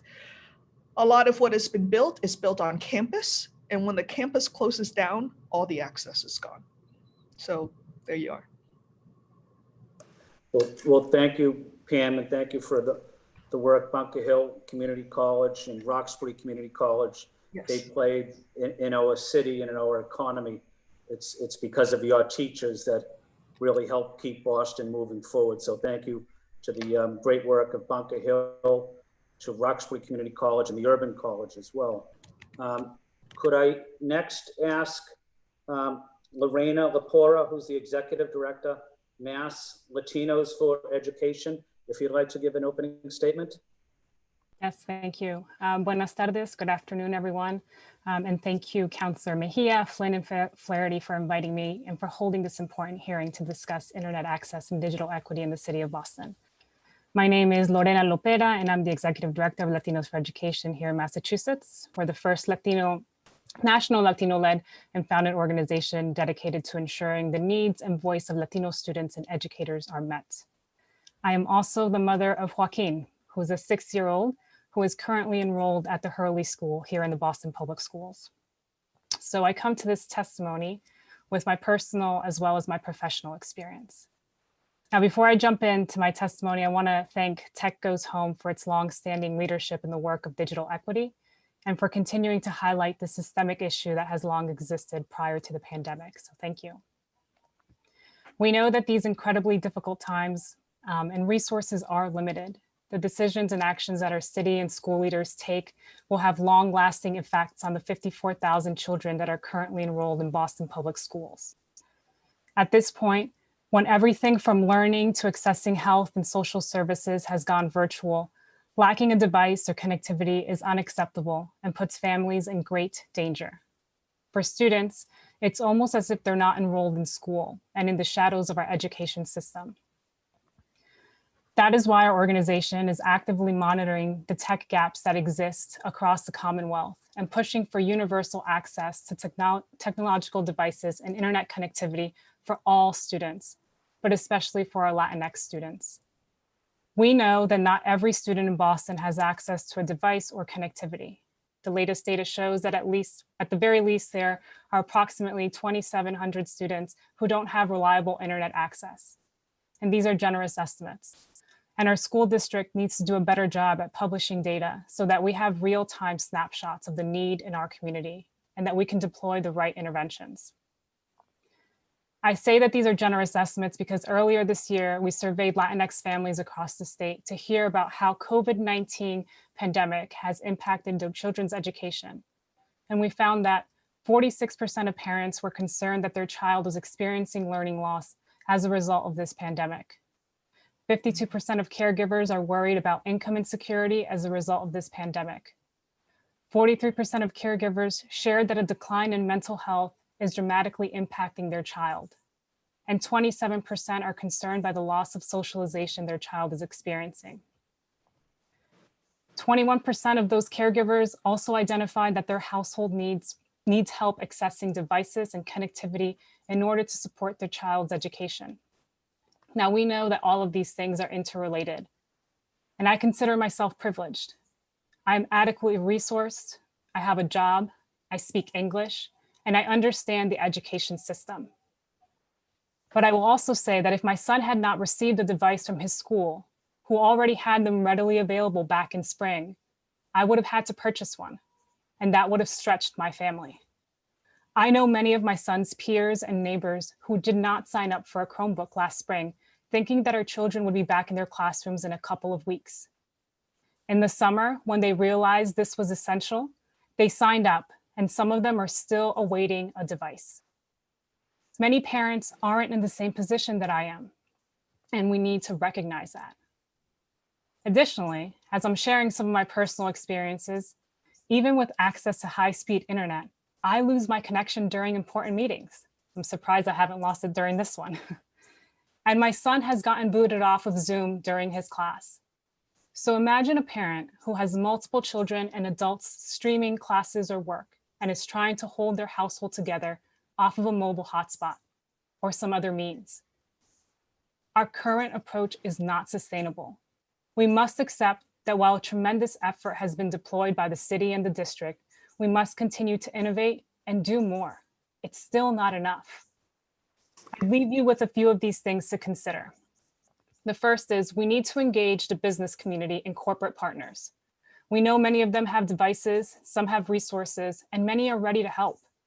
The city could use its convening power to bring the private sector into these conversations and have them be a part of the solution. How many devices are currently sitting in empty offices? The second is that it is a time to innovate and reimagine the future we want for our city and schools. We must fully consider the option of investing in technology such as mesh networks. There are cities experimenting with universal access by creating mesh Wi-Fi networks and partnering with universities, restaurants, libraries, and other community spaces to make the internet accessible to all of its residents. Imagine, in a city like Boston, we can be a leader. We have a wealth of colleges and businesses. If we worked with campuses such as Roxbury Community College, Wentworth, Northeastern University, Boston College, Bunker Hill Community College, Boston University, the list goes on, to create a mesh network that gave critical access to high-speed internet to parts of Boston, such as Brighton, Mission Hill, Roxbury, etc. Long-term, this pandemic has no doubt made it so we must continue to fundamentally transition broadband access to a public utility, investing in more fiber optics and infrastructure so that the city can provide high-speed internet to all the residents at a cost that all of our families can afford. My last point is we must listen to and meet those who have long been underserved by our systems because they have the solutions that we need for our current problems. Growing up as an undocumented child in a household with limited English ability gives me some of that perspective. As a leader now, I constantly ask myself, what would this decision, this program, or this communication mean for me as a child or for my parents? Putting our most vulnerable residents at the forefront of decision-making is vital. This requires us to acknowledge that we have multilingual speakers in our city, and that many don't find government and schools accessible to their working hours or inviting in general. We need to fundamentally change our business as usual mentality if we want to create real lasting change in Boston. Thank you again for inviting me to participate in this important hearing. Thank you very much. The next person I'd like to invite is Deborah Bacchus, who's the Executive Director, Castle Square Tenants Organization in the South End. And just recently, Deborah and her team had an outstanding outreach effort to count as many people as we could for the census. They had a great turnout the other day. So I want to say thank you to Deborah for all the great work you're doing and ask if you have an opening statement as well. Thank you for asking me to participate in today's digital equity hearing. My name is Deborah Bacchus. I am founder and executive director of the Castle Square Tenants Organization. I am here today to talk about a need in the community regarding affordable tech support. What we have found is that a number of residents throughout the city of Boston who do have computers that are not being used because they cannot afford for-profit computer repair services. Over the last 8 years, CSTO has offered a program for our youth called Square Tech Computer Repair Training Program for our youth, where we partner with the BPS school system. We stay in touch with the guidance counselors who send us students who are interested in computer science. Our computer technology class, where we bring in youth throughout the city of Boston for a 10-week program where we pay these teens a stipend at minimum wage. During the school year, it's minimum wage for 10 hours a week, and during the summer, it's 20 hours a week. We teach them computer science. We teach them how to build a computer from scratch. We teach them also how to code.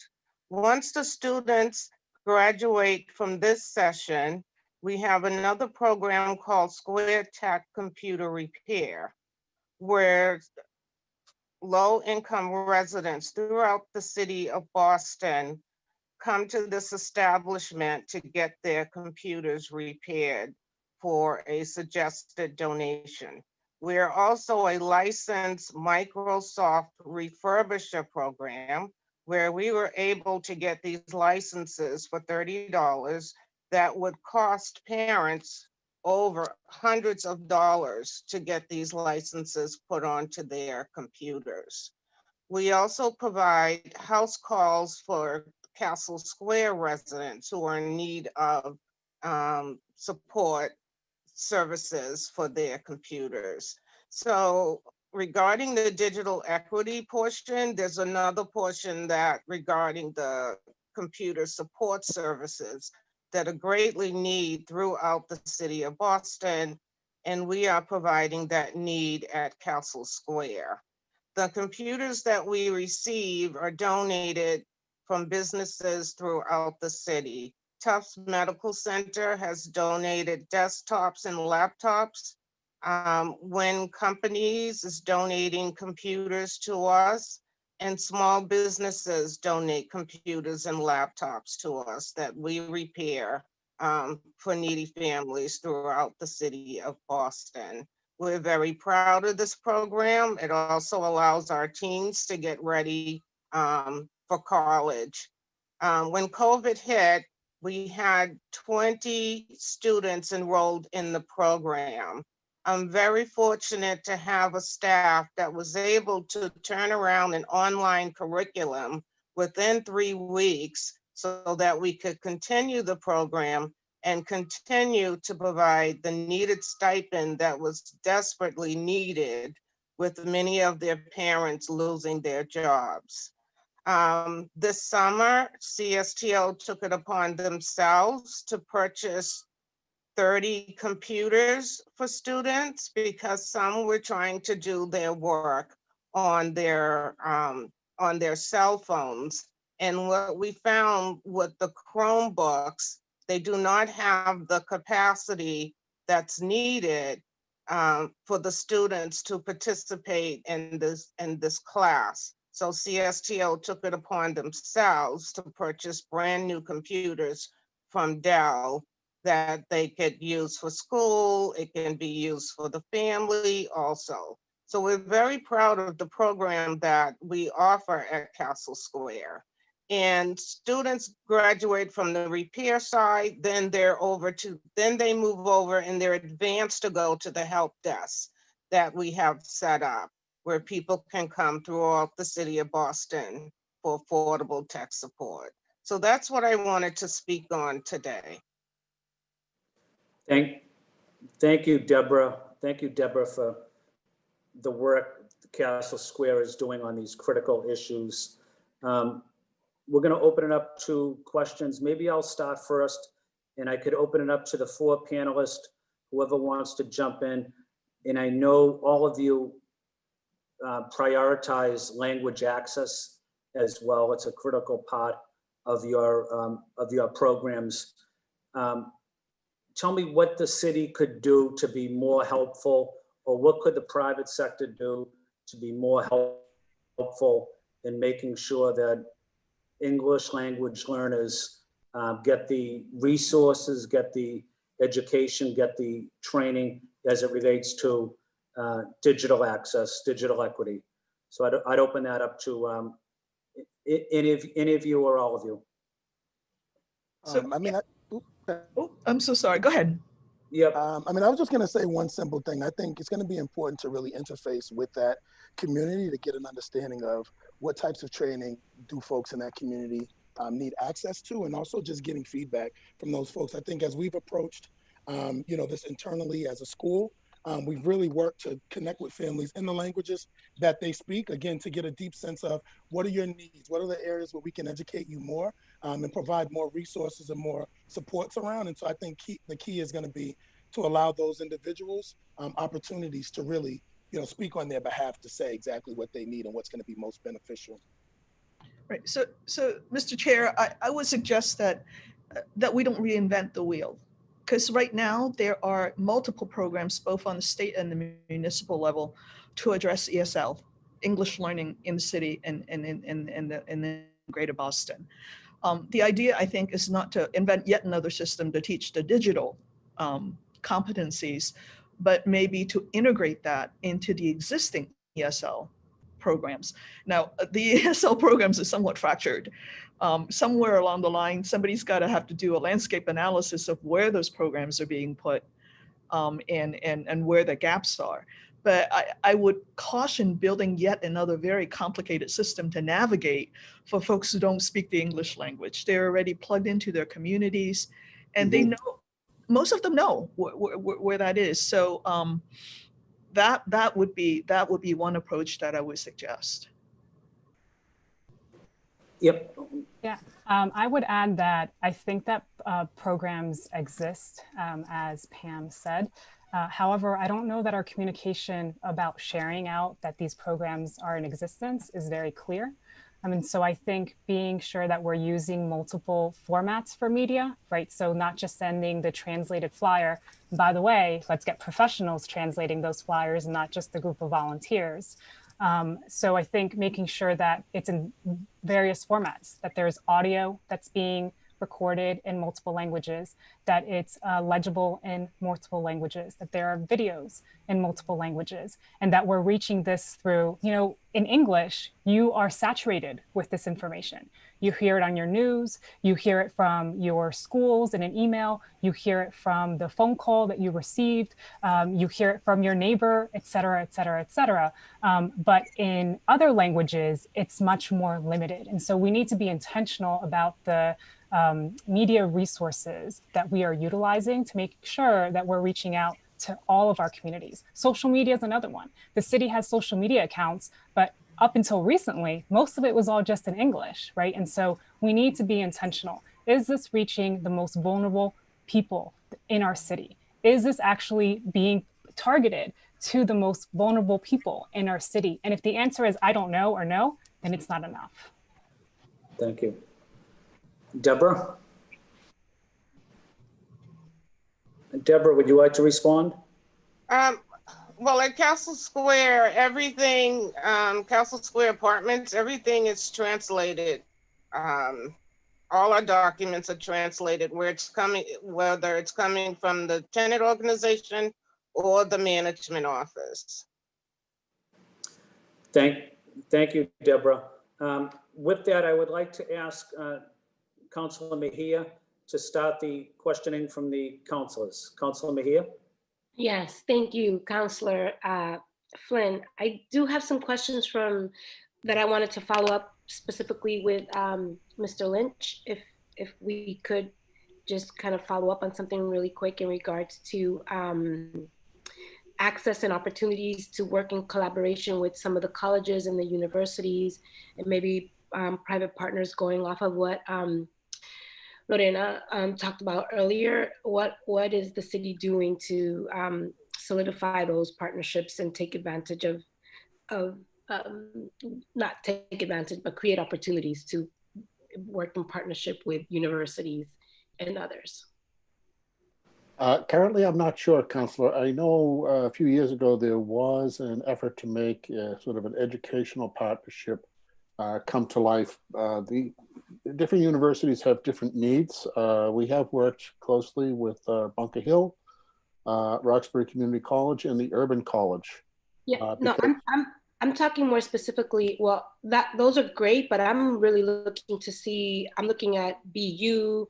I'm looking at Northeastern. I'm looking at Suffolk. I'm looking at universities that exist in our city that can help support lower income communities or other, colleges in the city. Are there opportunities to tap into those big ticket items to I don't know if there are opportunities. There's certainly a willingness. I don't know if that helps, but I think you might understand what I mean by that. That means I'm gonna have to go fight somebody. I'll Lynch. join you. I'll join you if you'd like. Okay. Okay, Code. I'm good for that.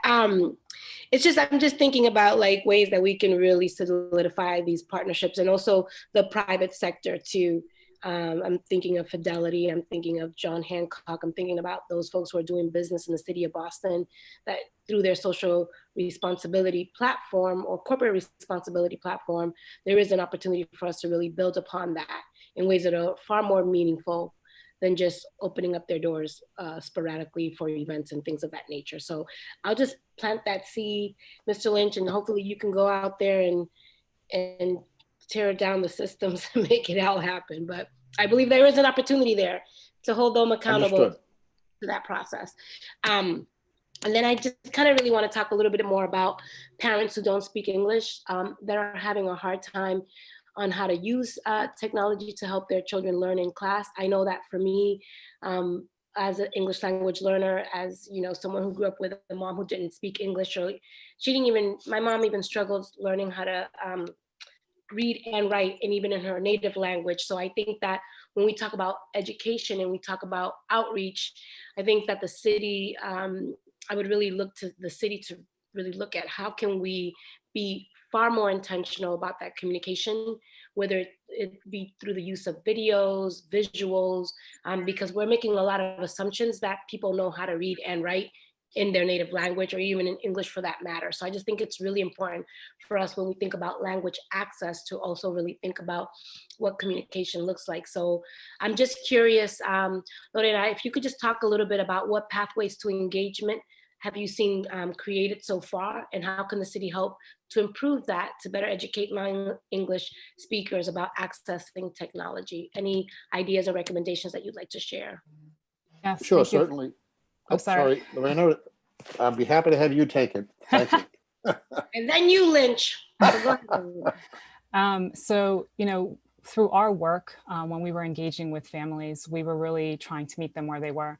So looking for areas that they were already congregating virtually, right? So what news platforms were being utilized? How was Facebook Live being utilized? And then being able to provide the information in that language. So one of the things that we did was we started a weekly Facebook Live segment in partnership with El Mundo Boston, which reaches obviously residents here of the city, but outside in greater Boston as well, and just sharing resources. So what information was new for that week, because things were changing fairly consistently, and sharing resources with phone numbers and names of folks that they could engage with in their native language in Spanish. Additionally, I think schools, I'm incredibly lucky, and I recognize that. My son goes to the Hurley School, which is a dual language school. Part of their DNA is to completely have all of information coming out in English and Spanish. Unfortunately, I can't say the same is the practices for all of Boston Public Schools. Part of it is because of their own human capital. At my son's school, the majority of folks are bilingual. The majority of the teachers are a significant population of Latinx educators who are part of that school community. That's not necessarily the case for all schools in Boston Public Schools. And so I think that there's a diversity issue across just the district, as well as just in general government that we need to look at. But my son's school was putting out videos from the beginning that you could look at on your cell phone and then follow along to be able to engage in Clever or on whatever platform was being utilized so that students could log in. That I know that was not a common practice for all schools. And so there are incredible bright spots in our district, and we need to highlight them, and then we need to amplify them and make sure that they're being used at scale, and not every school or every community is reinventing the wheel. Thank you for that. Mr. Lynch, you now have the floor. Or if you want Thank you, Councilor. I was only going to mention, and David could add some of this in terms of the city's digital platform, and Dan Noyes as well with some of the partners in Tech Goes Home. But we learned a little bit from an organization that the city does partner with, that is English for New Bostonians.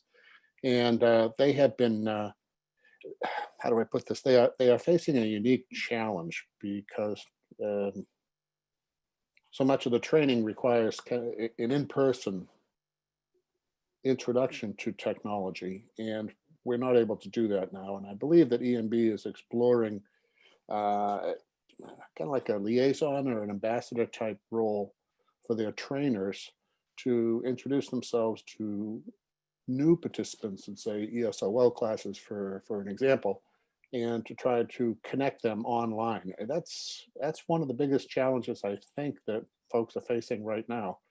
You can mail a Chromebook to someone's home, and you can mail a cable modem in order for them to set up Wi-Fi, but someone has to walk them through it. And in this distance socialing sort of time frame, that's one of the biggest challenges. I see everybody head nodding right now. That's the biggest challenge everybody's facing right now. Not quite sure how to proceed with this. Okay, thank you for that. I'm going to have one more question. One more. I think I do have time for one more. And this is going to Akeem Jackson. I'm just curious. Can you just talk a little bit about how has the city reached out to help with some of the issues that you identified, especially during COVID? How do you see our role as City Council to help improve the internet access for your schools, for your school, and other schools across the city? What recommendations would you have for us? Okay, well, first and foremost, I think BPS, we've worked very closely with Mark Racine at BPS to really access both the technology as well as the internet resources. I think we're in a unique spot where we started a little bit earlier. Our Boston school started September 1st.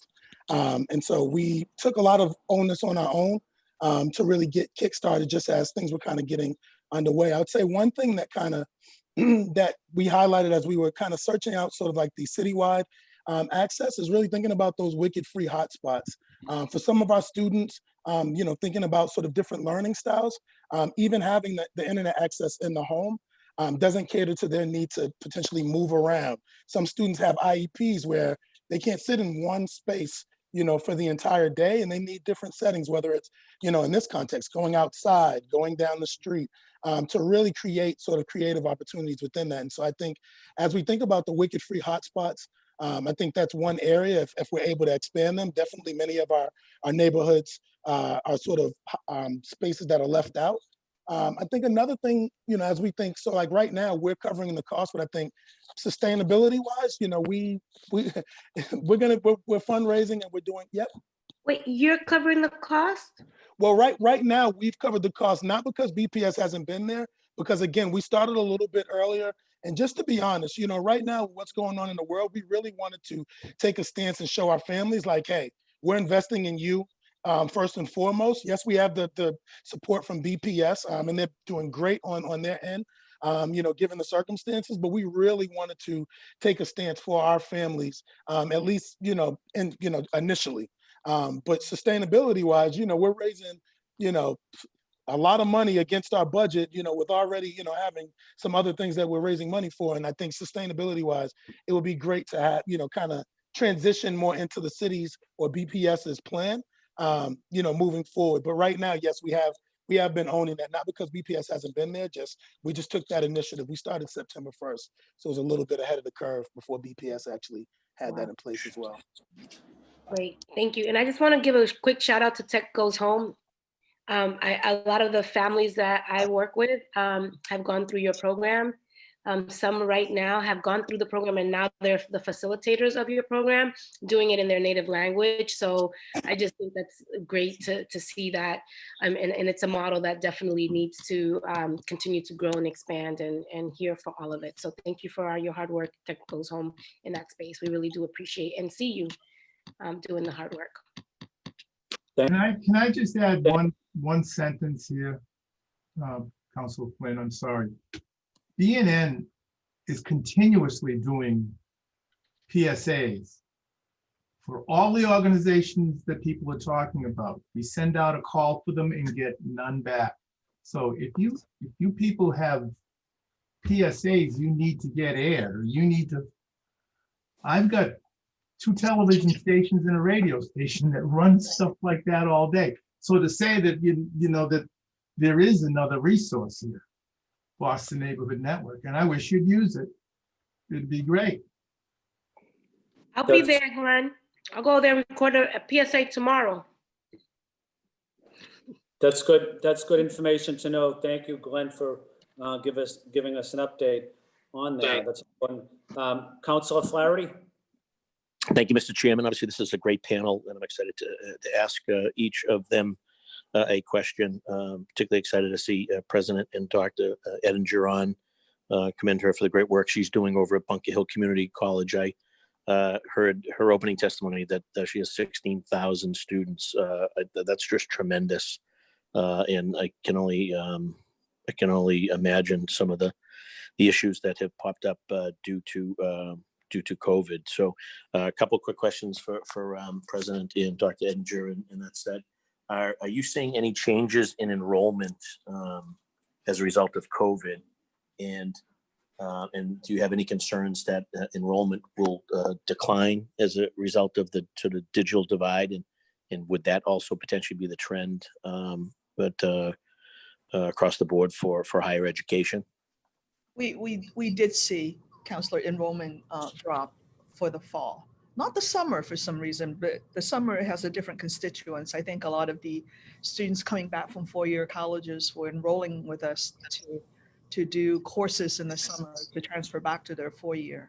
But our base population did drop. We were expecting previous to COVID about a 6% decline because of the decline of the high school population.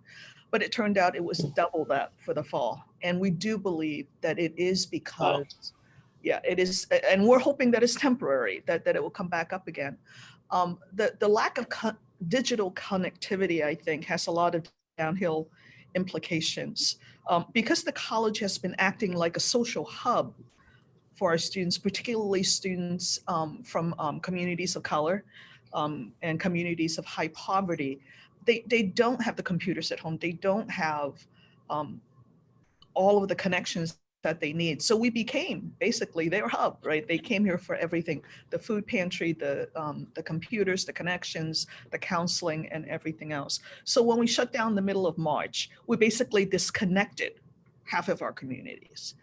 And because of the lack of digital equipment and the lack of broadband, and the lack of, in some cases, deep literacy, their ability to connect back up to the college was slow. And I don't think that we have caught up to it, just by the fact that, well, also they're taking care of kids, right? They're shepherding kids at home and they're trying to do their own homework.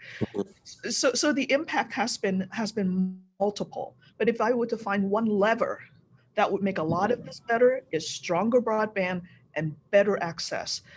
To access food, if they couldn't get to their food pantry in their community, we actually have them put orders via their smartphone or their computers into our food pantry so that we can deliver to them.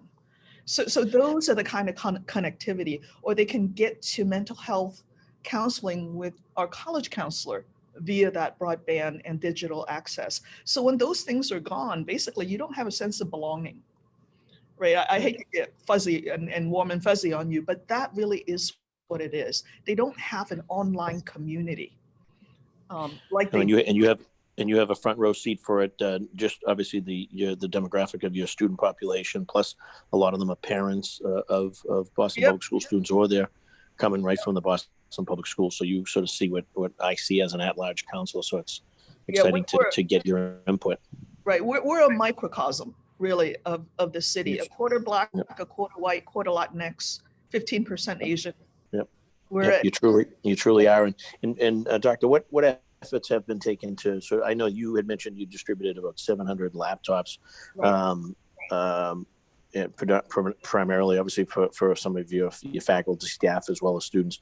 And what role? I often say Boston's an opportunity-rich and a resource-rich city.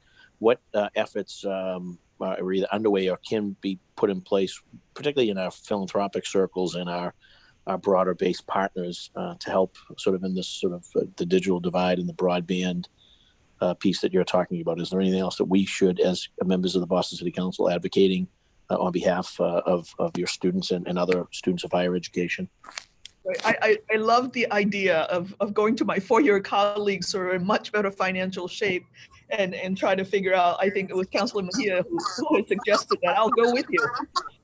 It is the philanthropic community has been very good. Our foundation has been excellent, and I know that the Boston Foundation has been doing a bit of work, but it's the family foundations who've been really coming up with a lot of the funds for us to get students those hotspots.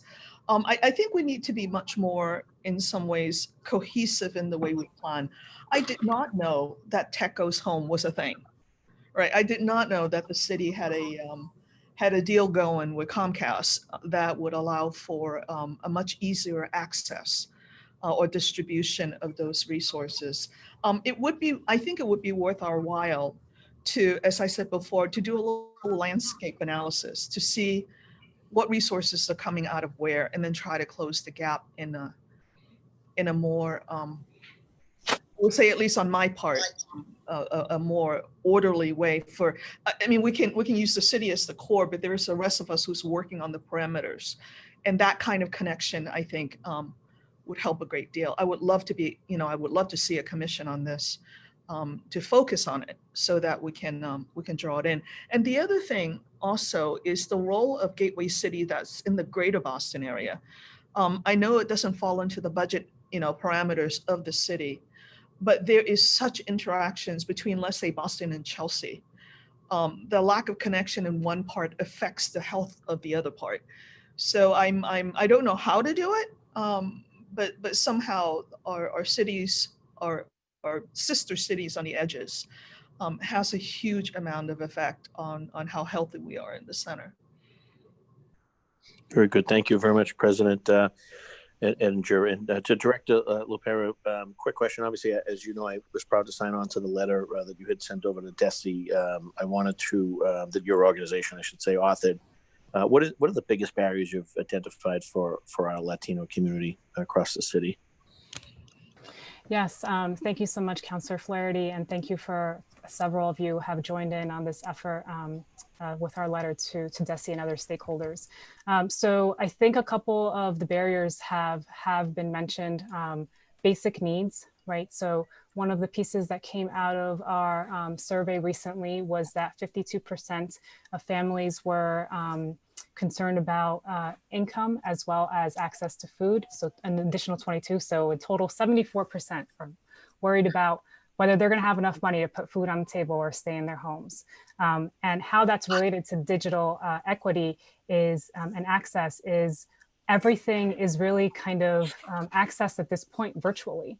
And so folks are concerned about being able to meet these basic needs, but they also don't really have resources to be able to find support. So we talked about the isolation that families are experiencing. And in the Latino community, they're isolated because they don't have their hubs. As Dr. Edinger mentioned, folks are missing just their communities and their support systems.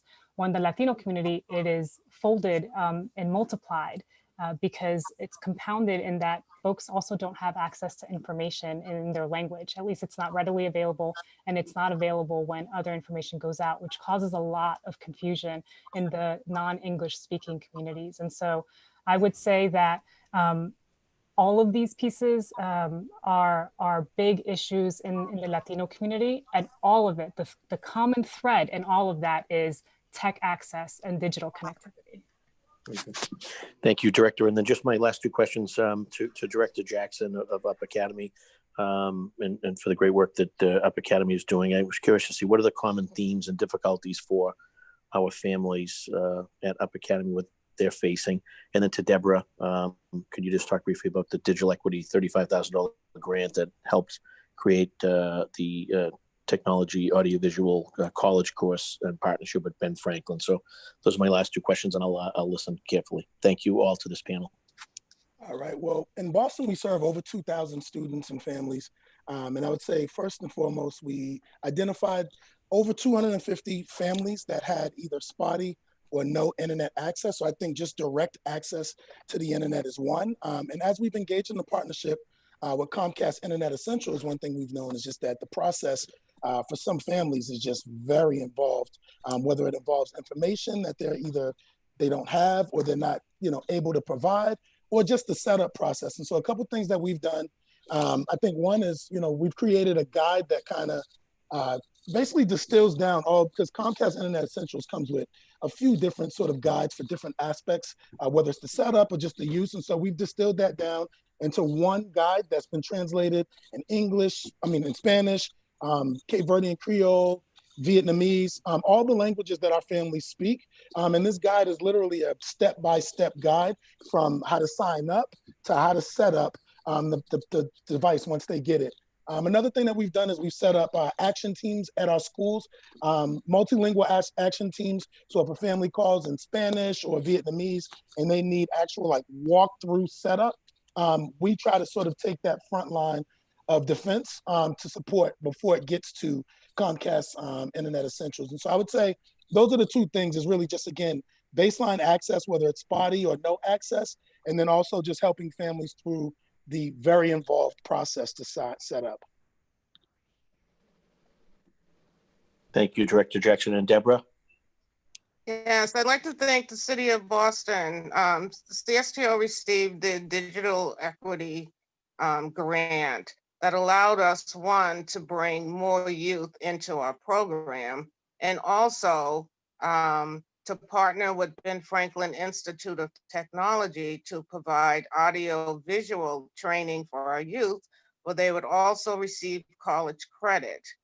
And then from the training that they learned at BFIT, the students were prepared to set up presentations for different nonprofits that used our community room for the different types of training sessions that they offered. So that was a big help for our students, which also helped them, get to the next level in their computer science classes. Thank you, Deborah.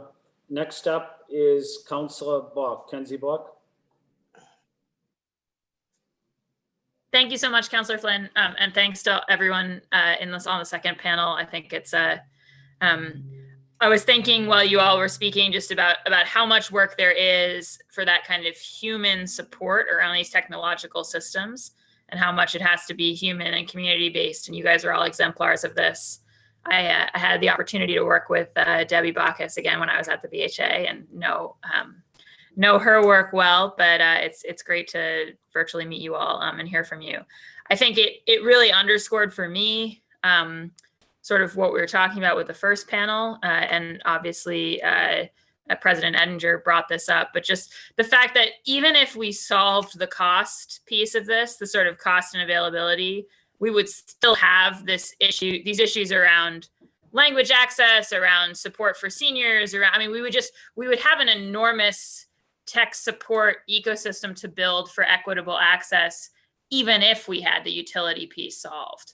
But to have each of your organizations also trying to solve the basic utility piece, and then, pouring money in a way that makes a ton of sense right now, but isn't necessarily, financially feasible for your organizations in the long term. It just circles back to me, and I'm taking advantage of the fact that David is still on the call.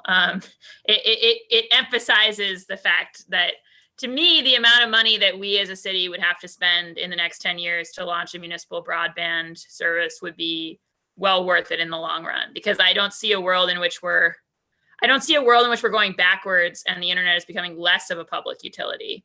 And I think that President Edinger also pointed out the sort of commercial competitiveness issue. I know one thing, a strange thing we've seen in this work from home moment is that you've got a bunch of rural broadband programs that have created a public broadband option that have given people really fast internet in small towns across America. And granted, the rural areas, like in bulk, is less well served than the cities, but you've now got these towns where if somebody's trying to trade on Wall Street or do something, it's as competitive, and frankly more competitive from lots of parts of those places to be doing that work from home there than from the city. And I just think we're always going to run up against the issue of are there going to be Bostonians in 10 years who just can't access the internet? We don't accept there being Bostonians who can't access water. And I don't know. This whole conversation has really emphasized for me the need for a phase shift here. So I guess that's more of a point than a question to do it.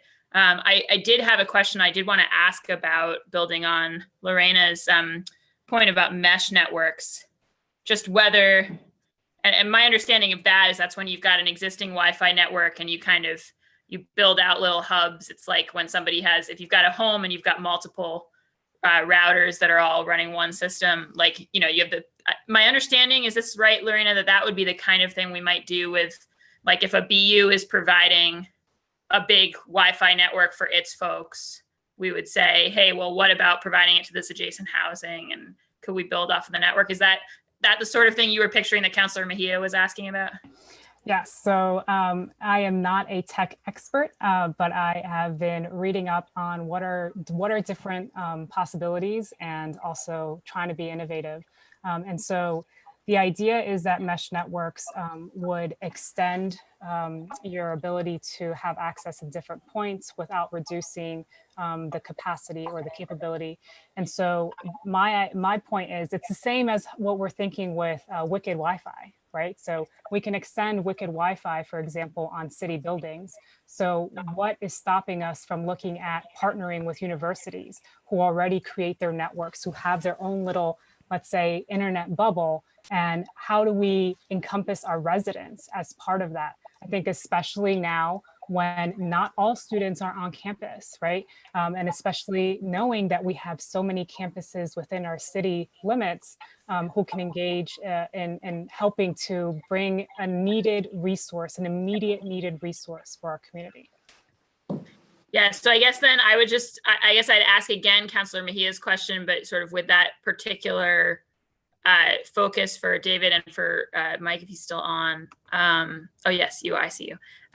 Just like whether that aspect of mesh networks, which obviously that's an above surface, extending something. It's not the same kind of infrastructure challenge that laying fiber optic cable is. Whether we've had any conversations with private entities, whether universities or other, about that type of thing, and if so, to what degree? And I'll start it off and I'll kick it over to Mike. As far as I know, we have not. There are pros and cons to going to a fully mesh network. A lot of it has to do with handing off of the traffic from one of those bubbles to another bubble, and then a lot of them are centered around privacy concerns as you're transmitting all that information, traversing all of these different networks. So it's just it's a technology challenge that would need to be solved. It's something that's definitely that we could work on with a public-private partnership and explore what that would look like. But I have not, since my time here in the city, I've not had any conversations with like a Suffolk University or a private organization to fully mesh their network into our broadband and our dark fiber network throughout the city. I'll pass it over to Mike to see if he can kind of add on to that. Mike, you're on mute. Sorry, that's not showing up as bright red. Missed it. Thanks for bringing it up, Councillor. Like stated, mesh network. If I could, let me handle it with quick 3 anecdotes. One, the team who are our network managers absolutely freak out when we ask them to do wireless connectivity. It is complicated and it is high maintenance. It's a challenge, and things happen. If it snows, it doesn't work. If there's a high wind, it moves the antenna and somebody's going to run up on the roof and change it. Now take the end user, the person in the apartment. We're talking about reaching people who are, if not Luddites, they're naive to certain technologies. And there's a tremendous challenge to introducing to them. It requires a measure of technical sophistication, and they don't usually have it. And then my last one is we have 2 wireless providers in Boston who work well, I think, but they treat different constituencies. There's Starry, new company, kind of high tech, has a fairly affordable broadband service, but it's expensive. But it's also, as an engineer would say, it's elegant. It just works. but they're taking care of making that work, and you have to buy some rather expensive equipment to make it succeed. The other is NetBlazer. NetBlazer is more of a homegrown, community-based provider in Boston. Great company, run by a couple of great folks, but it's challenging for people. They have done work just outside of Dudley Square. They've done work in Madison Park Village. They're all over the city, but it's intensive work to make sure that the disenfranchised who are connected have the right tools in place. Do they have the router? Do they know how to connect it to their Chromebook or their tablet or their hotspot? Is there inside wire? If it's a large building, the wireless is just to the roof. Someone has to make sure that the connections within the building give them a drop in their apartments. So I'm not saying no, I'm just saying, wow, there's a lot to it. I understand. Thank you, Mr. Chair. And yeah, thanks. I think there's still ways you could sort of add it around the margin for some of our cases. Mr. Chairman, can I ask you a really quick, really simple question? Sure. Yeah, I just wanted to check. I've had constituents reach out and ask specifically if I'm in an area where there is only one provider. This is of, the cable, like a cable-based provider. Is there any way to get another? And I guess I'm just curious, do we, besides what we talked about with new developments, proactively making sure they're going to have multiple folks come in, does the city have any tools to force the introduction of a competitor in the parts of the city where we don't see one? Well, Council Block, I was planning on, after this meeting, is having a working session on this issue, but focusing mostly on the providers, letting the providers come in, explain to us what they're doing, and giving us an opportunity to question them and asking them specifically of different neighborhoods and different groups that they're able to reach or not able to reach. So there's more information I would like to get from the providers, but I would like to do that in a working session, but sooner rather than later, hopefully in the next 30 or 40 days, I'm going to try to do that. Great. Thanks, Councilor Flynn. Thank you, Council Block. And the last person I have for my colleagues is City Councilor Campbell, Andrea Campbell. Thank you, Councilor Flynn. I had a hard stop like 15 minutes ago, but I wanted to literally thank this panel in particular. Obviously you guys are on the ground in the community doing the work. I know many of you and appreciate the work you guys are doing with respect to our families. So I wanted to just say thank you. I also, and this is less questions, Councilor Flynn, because I have to jump, but more follow-up.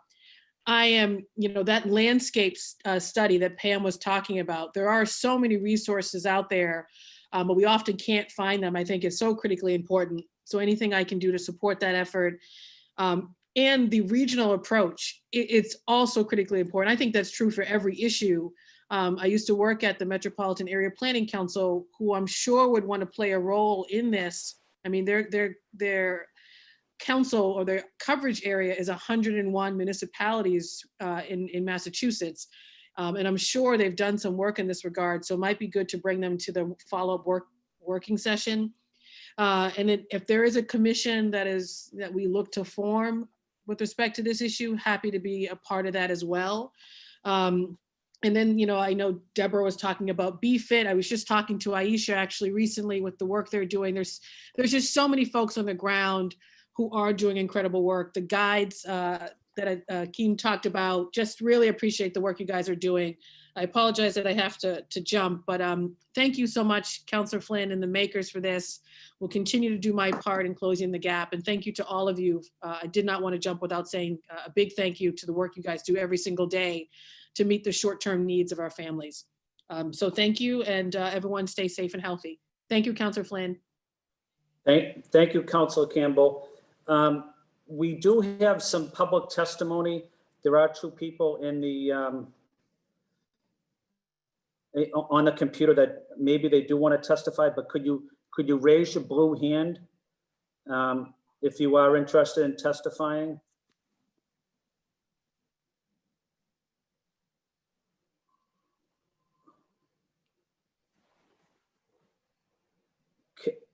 Kerry, I can't see if anyone has raised their hand. Are you able to tell me if they have raised their hand? And Mr. Chair, we have Emiliano who raised his hand and he's now in the session to testify. Miliano? Yes, good morning. Okay. How are you, Can you hear Miliano? me? I'm fine, thank you. Thanks for being with us. Thank you. What's on your mind? Good afternoon. My name is Emiliano Falcomorano. I'm the Policy Counsel for the Technology for Liberty program at the ACLU of Massachusetts. And on behalf of the ACLU and our more than 10,000 members and supporters in the city of Boston, I submit this public comment to assist you in the discussion about resources and strategies for internet access and digital equity in the city. It was very interesting for me to hear all the testimonies from the city and from the community advocates. So what we want to talk today is about the fact that digital equity is more important than ever. In light of a pandemic that forces people to stay home, to take care of themselves, being connected to the internet has become a primary necessity. People need to have cheap, fast, and reliable internet access to work and access essential services like healthcare and education. Because of this, we think that the city of Boston must not only ensure that every resident has equal access to the internet, but also provide resources to assist families who need help in accessing digital services. Given the time constraints in this hearing, we would like to focus on only two issues. First, the city must ensure that every student in Boston public schools have equitable access to technological tools for purposes of remote learning. And second, we would like the city to seriously consider the provision of municipal broadband services for all its residents. As to the digital equity in Boston public schools, the importance of adequate technological tools in the schools is paramount. As we heard today, computers and technology offer an approach to help our students overcome the closure of their schools. Still, remote learning is not a sufficient remedy unless all students have access to the tools they need to participate fully and equally. Such equal access does not presently exist, and efforts to provide it have been so far insufficient. The technological tools all students must receive for remote learning include: first, computers and tablets with built-in or external webcams and microphones, internet access that is fast enough for learning via remote video meetings, hardware and related capabilities that are needed for high-speed internet access, printers, including ink, free access to remote learning and communication platforms and applications, assistive technology, including hardware such as screen readers, and software and websites that comply with Web Content Accessibility Guidelines, WCAG 2.0 levels AA accessibility standards, so students with disabilities can fully participate in remote learning. It's very important that all these issues have appropriate privacy protections that protect students and their families' personal information and prevent unwarranted sharing of information with entities outside the school districts. And for all of the above, provide plain language, English written, and native language, which is the content in the parents and the guardians' native language materials, so families can understand and use the remote learning technology tools provided by schools and their education partners. Moreover, the city of Boston should call on computer hardware, software, ISP, EdTech, private companies to help provide the above listed technologies to schools for free or on loan so that they can be distributed to students in need. In the case of services like internet access, those can and should be provided directly to students for free until the COVID-19 crisis subsides. And the city, through its agencies, must coordinate the distribution of physical technology to ensure the students who need the devices receive them. The city of Boston should start providing... Take one more minute. Take one more minute. Sure. Yeah, So take one more minute. Okay. Thank you. So back in 2016, the city of Boston partnered with Verizon to expand its fiber optic network to offer speedy broadband internet service to the entire city. However, some areas of the city are still currently underserved in terms of internet access. For example, according to data from the US Census Bureau, in some parts of Boston, a staggering figure of 30.67% of residents don't have broadband services. And the most likely reason for this is that they can't afford it.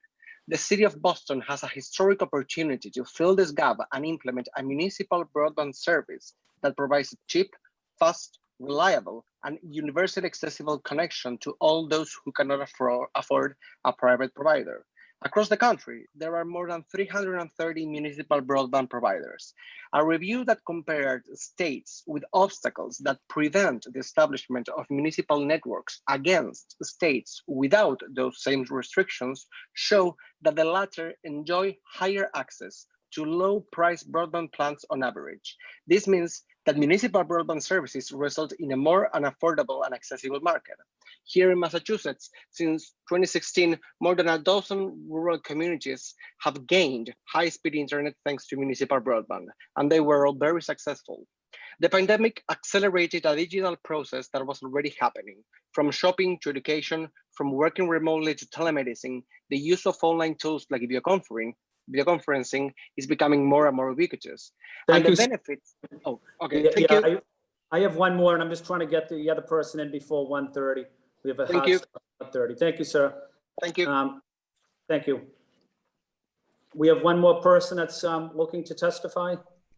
Yes, hi, hello. My name is Livette Coney, and I'm the president of Mount Pleasant Forest and Vine Neighborhood Association.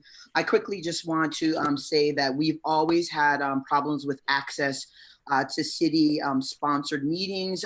One, because many are being held on one day, and some of them are held at hours and times that are not conducive to people who work during the day.